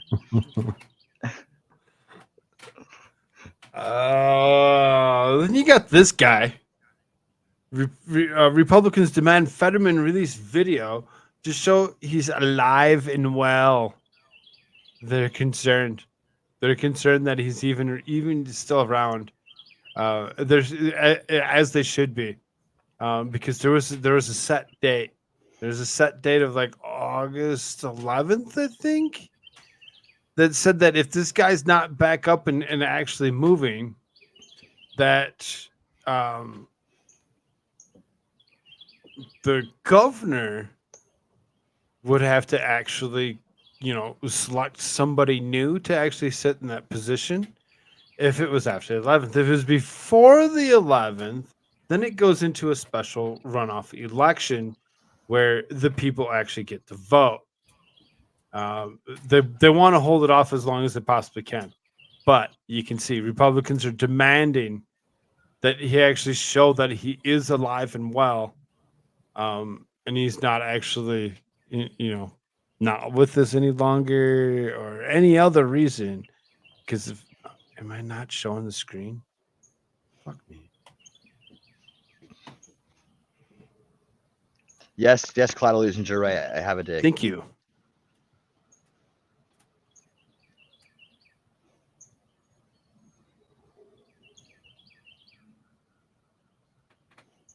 No, right there. Thanks, Cloud.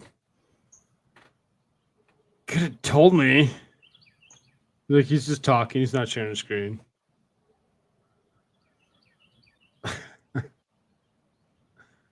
Anyway, so Republicans are demanding that Fetterman release video that shows that he's actually alive and well. Make sure that he's not actually no longer with us in any way, shape, or form. Mentally, physically, whatever it be. You can see there's quite the lengthy article on it. And basically what it comes down to is that they're demanding that he actually show presence, as they should, because if he doesn't show presence, then they need to actually go into the special election runoff and actually do that. If they don't, they're going to wait and they're going to get it appointed by the governor like it used to be. And then it's up to the governor to just select whoever the hell he wants. And it doesn't matter who it is, if they're qualified, if they can even do the job well enough. It's up to the governor to do that. I don't think you really want the governor to do that. I think they need to actually release the information on Fetterman and let us know exactly what's going on with this steaming pile of crap.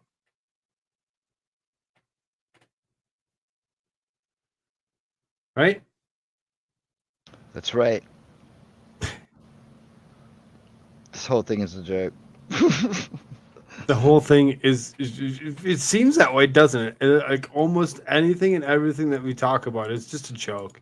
It's all news, and you're like, oh yeah, that's good stuff. And you read through it, and you actually like, this. You gotta be kidding me right now. And people wonder why I prefer parody ever. This is tough. It's like they're totally playing games with us. I know we're kind of kicking it up here. We're hitting that 2-hour mark, so we're done here soonish. Here you go. Ron DeSantis gets ahead of Donald Trump in visit to Iowa. Gee, why would he what go is to that supposed to mean? I mean, okay, look. This feels very neoconish. I'm just gonna say it up front. Let's just go ahead and read it. I'm just gonna. This is from Conservative Brief. So it's very neoconish, though. Yeah. So right, grains of salt, no matter what. So this is the competition for the next presidential election is starting to get tense. The Republican Florida Governor Ron DeSantis just did something that many people believe he is prepared to campaign for the job. The popular Republican governor is scheduled to speak in Iowa next week, as former President Donald Trump and Nikki Haley are scheduled to speak at the state this month. Iowa is a battleground state for Republicans in one of the first primary states. DeSantis is set to get is set to promote his book, The Courage to Be Free, in Des Moines on March 10th, and Trump is set to be in the state on March 13th, which would be today. Is going to be in ground zero, uh, right to the moon. So it's like, for them to actually be pointing fingers and being like, "Oh, look at he's still." If you look at it, today's the 13th. Today's the day that Trump will actually be in Iowa. He's actually supposed to, attend uh, this speech or whatever. Well, yet DeSantis already showed up 2 days ago, 3 days ago, and absolutely nothing was heard of it. Zero things were in regular newspapers. It's like, okay, let's not show that this guy's interested, because if we show that this guy's interested, how many people on the left would actually change their mind and actually vote for this guy over and above Donald Trump? Zero. You think so? Absolutely zero. Because if he gets the nomination, guess what's going to happen? He's going to be the leader of the alt-right MAGA movement. All right. That's just the way it works, because they're going to be like, okay, yeah, we like this guy better. And then as soon as he gets it, and they get rid of the guy they don't really want in there because of very good reasons, right? And it has nothing to do with his tweets or his haircut, right? Or his skin color or anything like that. It has nothing to do with that. It has to do with the fact that he's an anti-establishment figure, right? But if they get the guy, they get him out of the way, right? Then they can turn all their little weaponry on DeSantis, and it'll happen just like that. Boom. I bet you it won't even last a day. If they got the nomination, then all of a sudden he's working with Russia, right? What, about one half a second maybe. That's just tactics. It's tactics. It's divide and rule. And see, here's what I say to people for the primaries. If DeSantis does somehow get coaxed into running against Trump, is that, let's just be fair and square during the primaries, but let's all make a commitment that, whichever of these two guys does win the nomination, we'll get behind and not become divisive about it. Honestly, I think most people would be willing to vote for either one. It's going to be more of a strategy decision. I think there's going to be two sides of the strategy. One is there's the worry of actually being able to win an election because of all of the damage that the establishment has done to Trump's reputation. And some of the challenge he had as a very noob green kind of politician his first run. The other is going to be that the other side is going to be, hey, let's get 12 years out of this. Let's get 4 with Trump, and then 8 with DeSantis, and with a full decade of anti-establishment type leadership type. I'm saying type because I can't fully commit DeSantis to it, even though he seems like he's there. I just don't know enough about him yet, and that's how careful I am about that shit. So that, for the full 12 years, we can really make a difference. Like 4 wasn't enough. 4 is never going to be enough. We need 8 to 12 to really, really, really turn things around and start digging into the roots of things. Because you have to clear out the corruption and all the obstacles and all the other shit that's in the way, keeping progress from moving in that direction, right? You're going to find a lot of things that are sitting out like barricades. So that's going to be the arguments. We're both right on that. Either one could be right for us. But we just need to make sure that with our discussions, because we are free thinkers, about this primary, that once a decision has been made by us, the people, that we all get behind that decision and be okay, we did it, and then we always have the next election. So let's make sure we're there. The neocons don't get the party back, right? That's key. That's very key. All right, and then we'll take it from there after 4 years are up, right? So I think there's a good way that we can all come through this all right. I know that there's already factions forming that are trying to cause division within the base. And of course, they're always going to be there. They always have. They like to form other parties, like to pretend like their votes can go to the establishment and it doesn't hurt anybody. They like to pretend all these kind of things. But we can't listen to those people anymore. We can't listen to the key people. We can't listen to the conspiracy theorists that think that everything's staged and actors are bunks us everywhere. Can't listen to those people anymore. We can't let them draw people into it. That's what's going on here on our side. That's the housekeeping we need to do. Back to you, Mr. Frog. All right. So, over the last few months of things that have occurred since the last series of elections, Minnesota has really gone to the shithole where they've worse than they ever had been. You can see it says Minnesota restores rights of paroled felons to vote. I know some would actually be like, "Oh, good." I believe that they should be able to. Some would be like, "No, they shouldn't be able to." It is kind of a contested, in itself, and how people feel about paroled people and levels of parole and being able to vote. Um, of all the things that they've done, they went ahead and they just signed this in on the 3rd. You can see here it says Governor Walz signed the bill on March 3rd, allowing 55,000 Minnesotans who are on parole to be able to go and vote. Now, I remember being young and dumb and doing stupid shit and being told that I can't vote, being forced to and told that I can't vote because I had, on paper is something that you were it was unable to do. Now the second that I got that back, I got that card that said that I could actually go vote. I jumped on him like, heck yeah, I can go vote. I was excited because I got something back that they took away from me. So now what are they taking away from people? Absolutely nothing. You get to keep it.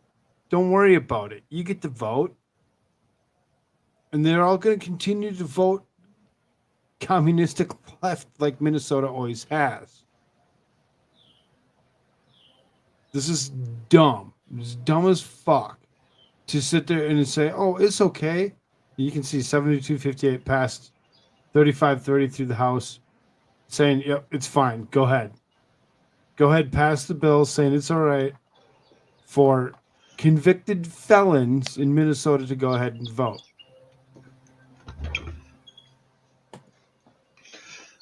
I just don't get it. I really don't. I don't understand the mentality on such a thing. I really don't. Now, I know there's quite a few people that out there that'd be like, well, they should have the right to vote. But why should we remove? Why should their right to vote be removed? Well, because they did something stupid. They make bad decisions.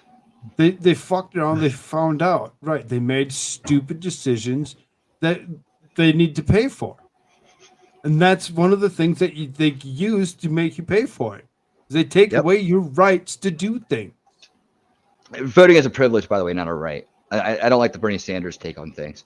I like the fact that it's a privilege, and it should be a privilege. Just like driving is a privilege, it's not a right.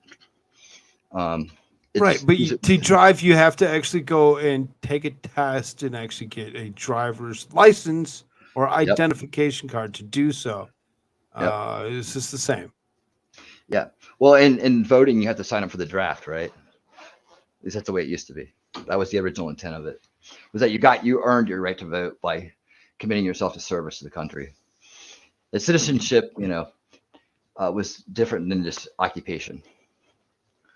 But that's again. I think that there's things that people say. I mean, the Constitution and the Bill of Rights and everything as it's written is a perfect framework to build off of. Do I think it needs to be subverted into any kind of different ideology? No. But do I think it needs to be occasionally looked at and updated in certain ways to deal with the advancements of the human race and America itself, the conditions of the world, maybe? I think at the very bare minimum, there should be a check on corruption, like loopholes, how things are getting destroyed, how the system is being used against itself. This is somebody says once, use one program against another, and pretty soon you've hacked the system. And that's kind of like why we need to have, people that are just in the business of just making systems work right at a very logical standpoint. This is broken, fix it. This is broken, fix it. Provide solutions for these things. That doesn't favor one side or another. So I think that we do have to have some kind of system that in place, that a check and balance, if you will, that can keep a system honest, and that's something that we haven't had over the years. I know we say amendments and all this other stuff, but there's a lot of different ways to corrupt a system. So I don't know if that's perfect in the way I said it, but I think the idea is there of what I'm trying to get across. And like we were saying earlier, it's either going to be that or a complete shutdown and reform of the system, based on our old system to get rid of the corruption, that is, so we actually have an honest system to work with.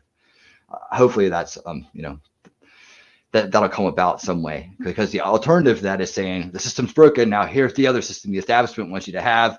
It's all nice and there, it's all nice and ready for you, so just plug on in and you're now part of this new establishment system that isn't full of rights and things of property and things of that nature that make you independent, right, as a person.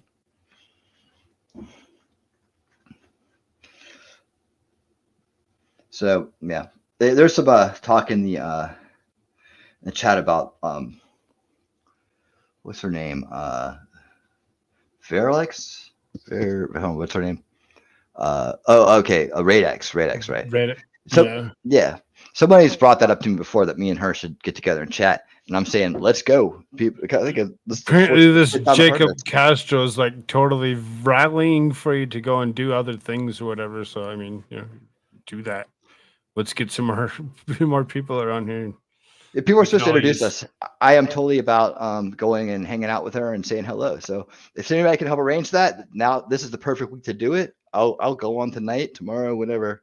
Hook us up, man. Hook us up. I don't know how to reach her. That's kind of how I feel.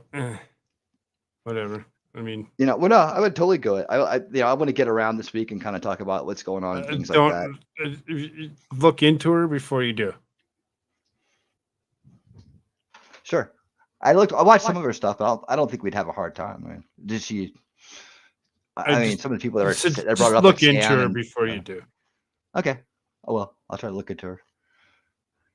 So last couple things here, we're really getting down to the wire here. Usually news is only like 2 hours at the most. We usually don't try going too much further than that. So okay. Sterling Marte drilled in the head by a pitch. So this dude is seriously, he got freaking clobbered.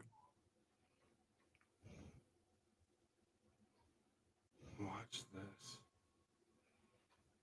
See if I can't get.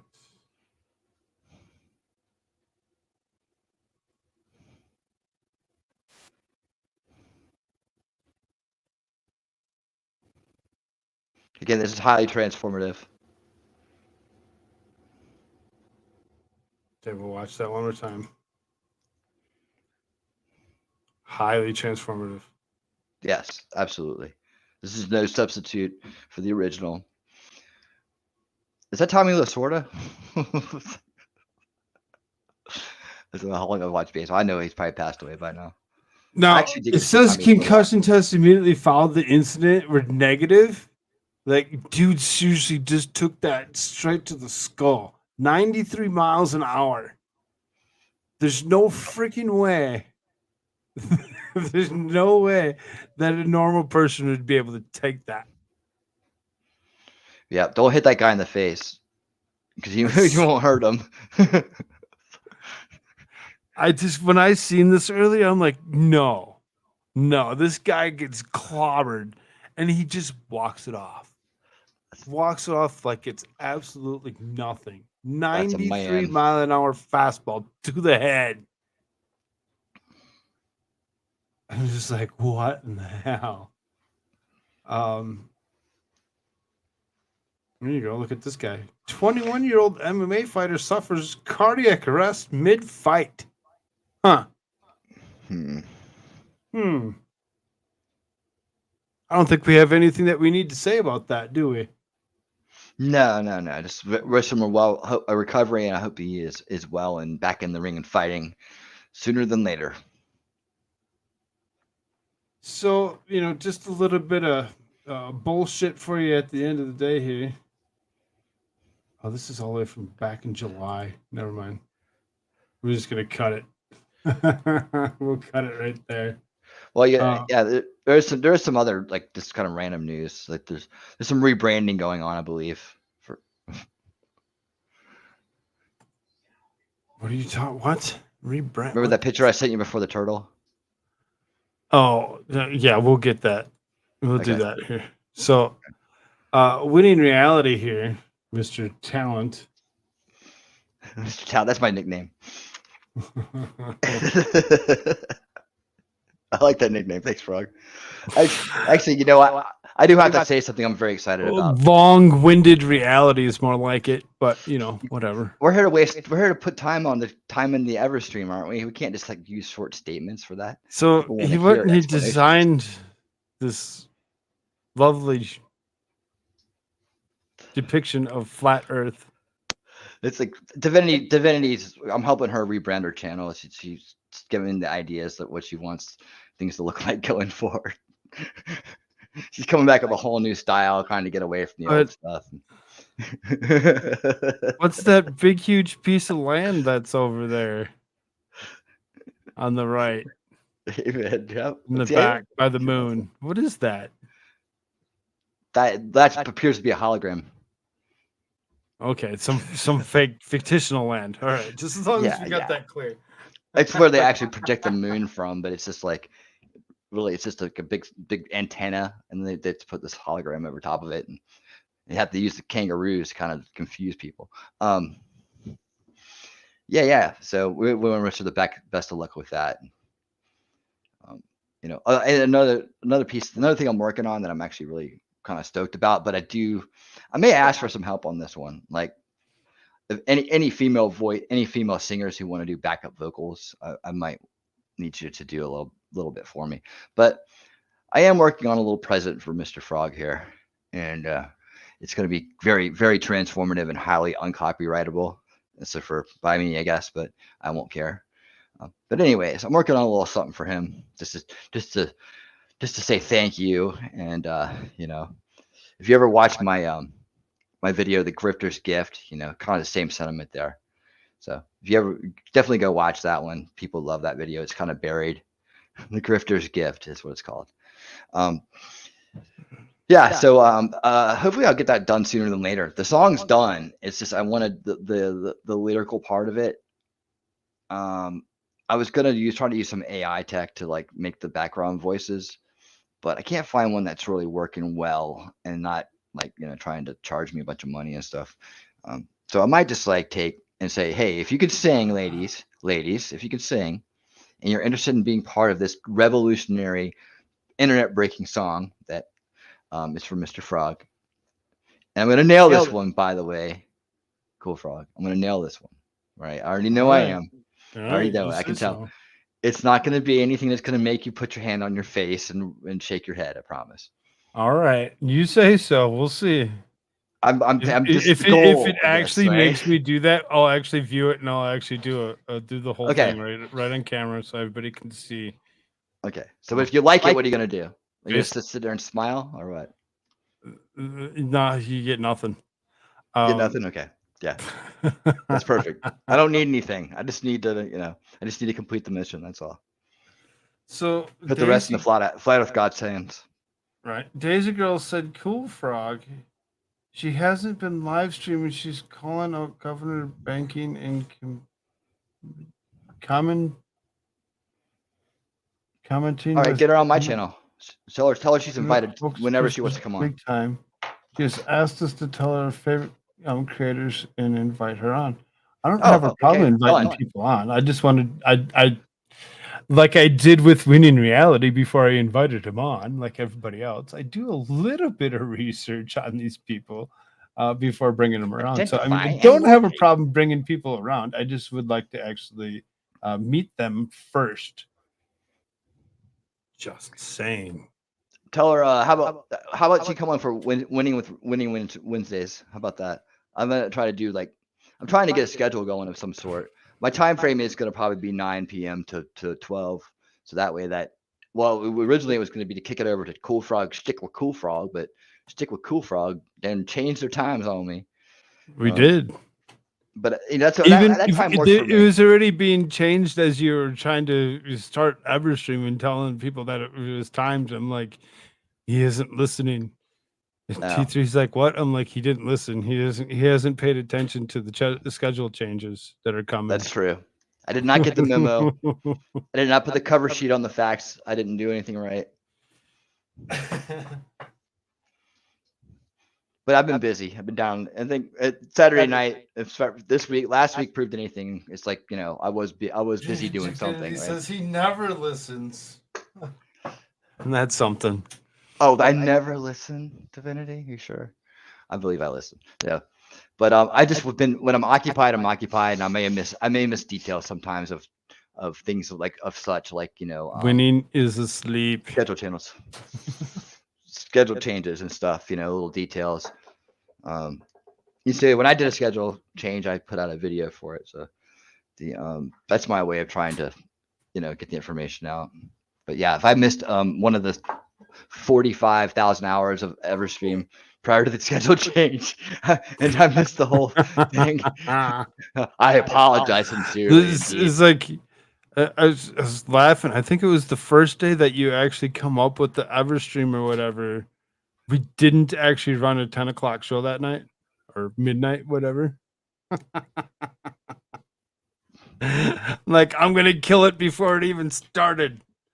That was a great idea, by the way. It still should happen because, you know, if everybody could ever stream on their videos, we have a database of all of us together. It should potentially happen, but more people are needed. Yes, we need more Everstreamers. More people are needed. We can't. The group that we have is wonderful, but we need backups and, you know, whatever else. Somebody's not there, type thing. Everstream needs you. Do we have a link to Winning's channel? Yes. We'll get you. We'll throw one right here, right in the description line, right down below. You'll be there in about 2 seconds. Mods, if you're out there, you can.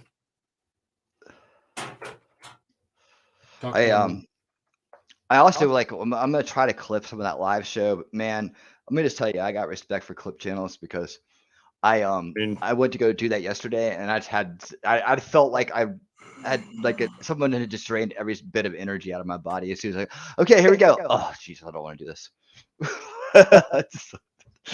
I'd rather be doing something like, you know, making a new video or doing a live stream than actually going back over a live stream to make a clip out of. So God bless you, clippers.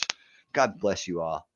And man, I tell you what, I would love for someone to clip stuff like that for me, but I understand. I don't have a law degree. But I will try to do that and try to get some highlights out. What unbelievable! What the fuck?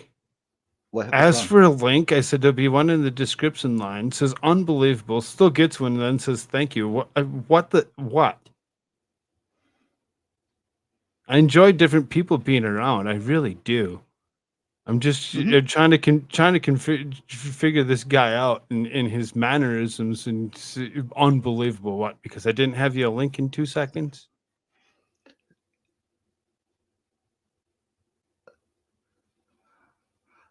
You never know. You never know. There's so much going on in chat. It's hard to tell. I really try to not think unless that. I think that the rule is, as a streamer, like if it's not you're not tagged in it, you shouldn't take it like it's coming at you. And if it is coming at you, the people need to learn how to tag you. So that helps with the confusion. Well, that's I'm like, well, what in the world, really? I mean, yeah, Jacob said unbelievable was for divinity. No, I see that. I see that.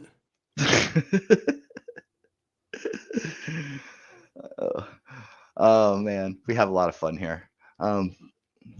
Yeah. So hey, with Radix, okay, so right? Invited. Okay, so Moose Maneuver.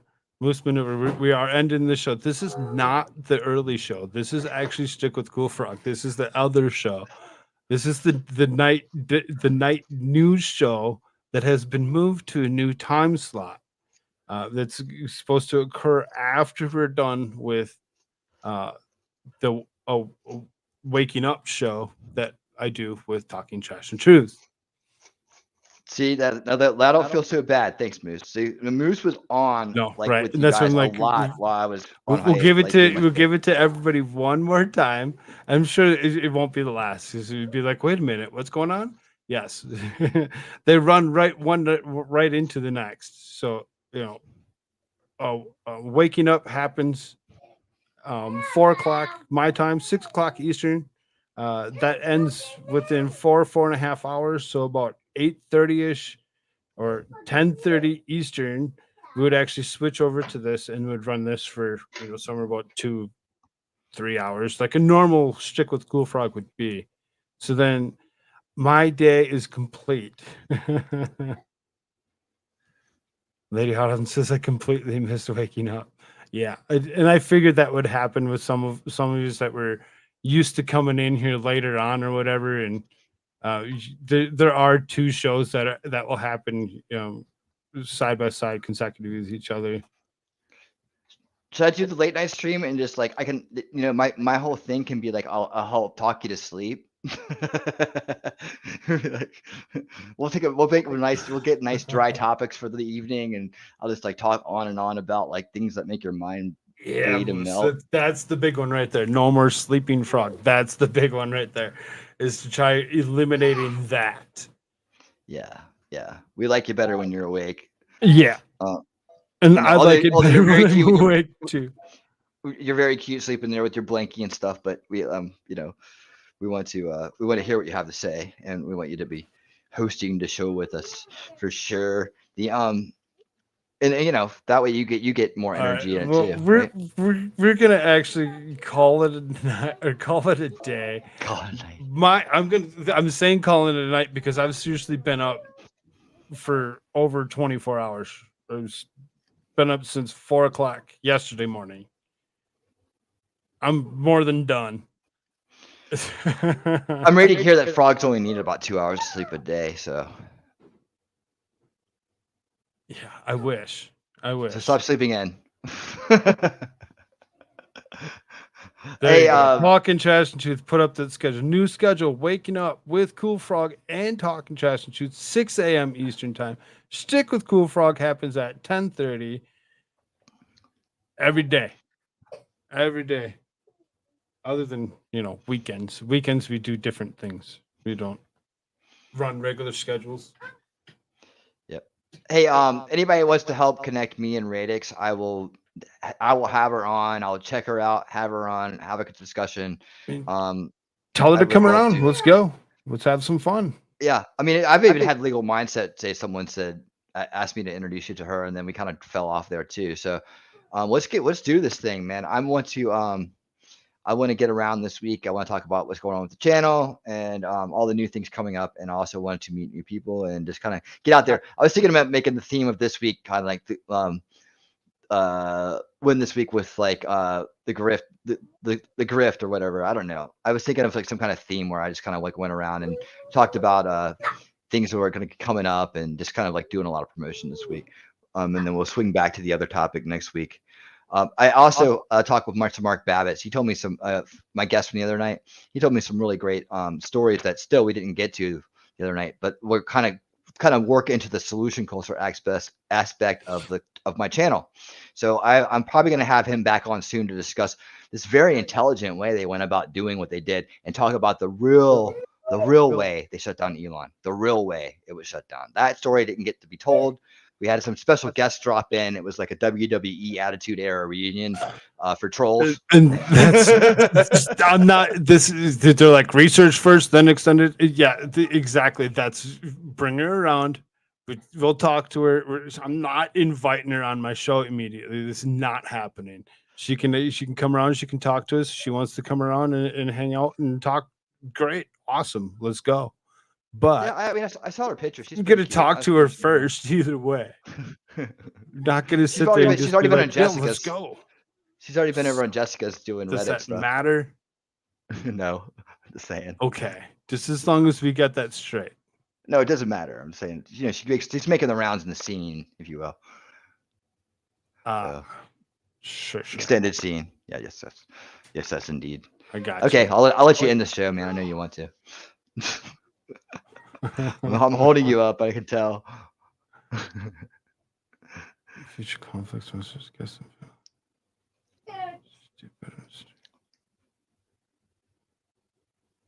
I mean, got to talk to her first. So yeah, as long as we can get some connections and we can actually talk to her, speak with her before we actually do anything, we're not going to just Okay, so jump into anything. So who's going to step Um, up and help right now? If you're out there and you well, want to see this they're happen, out you're there. They you know, there a couple of people are see it, hear it, they know what's up.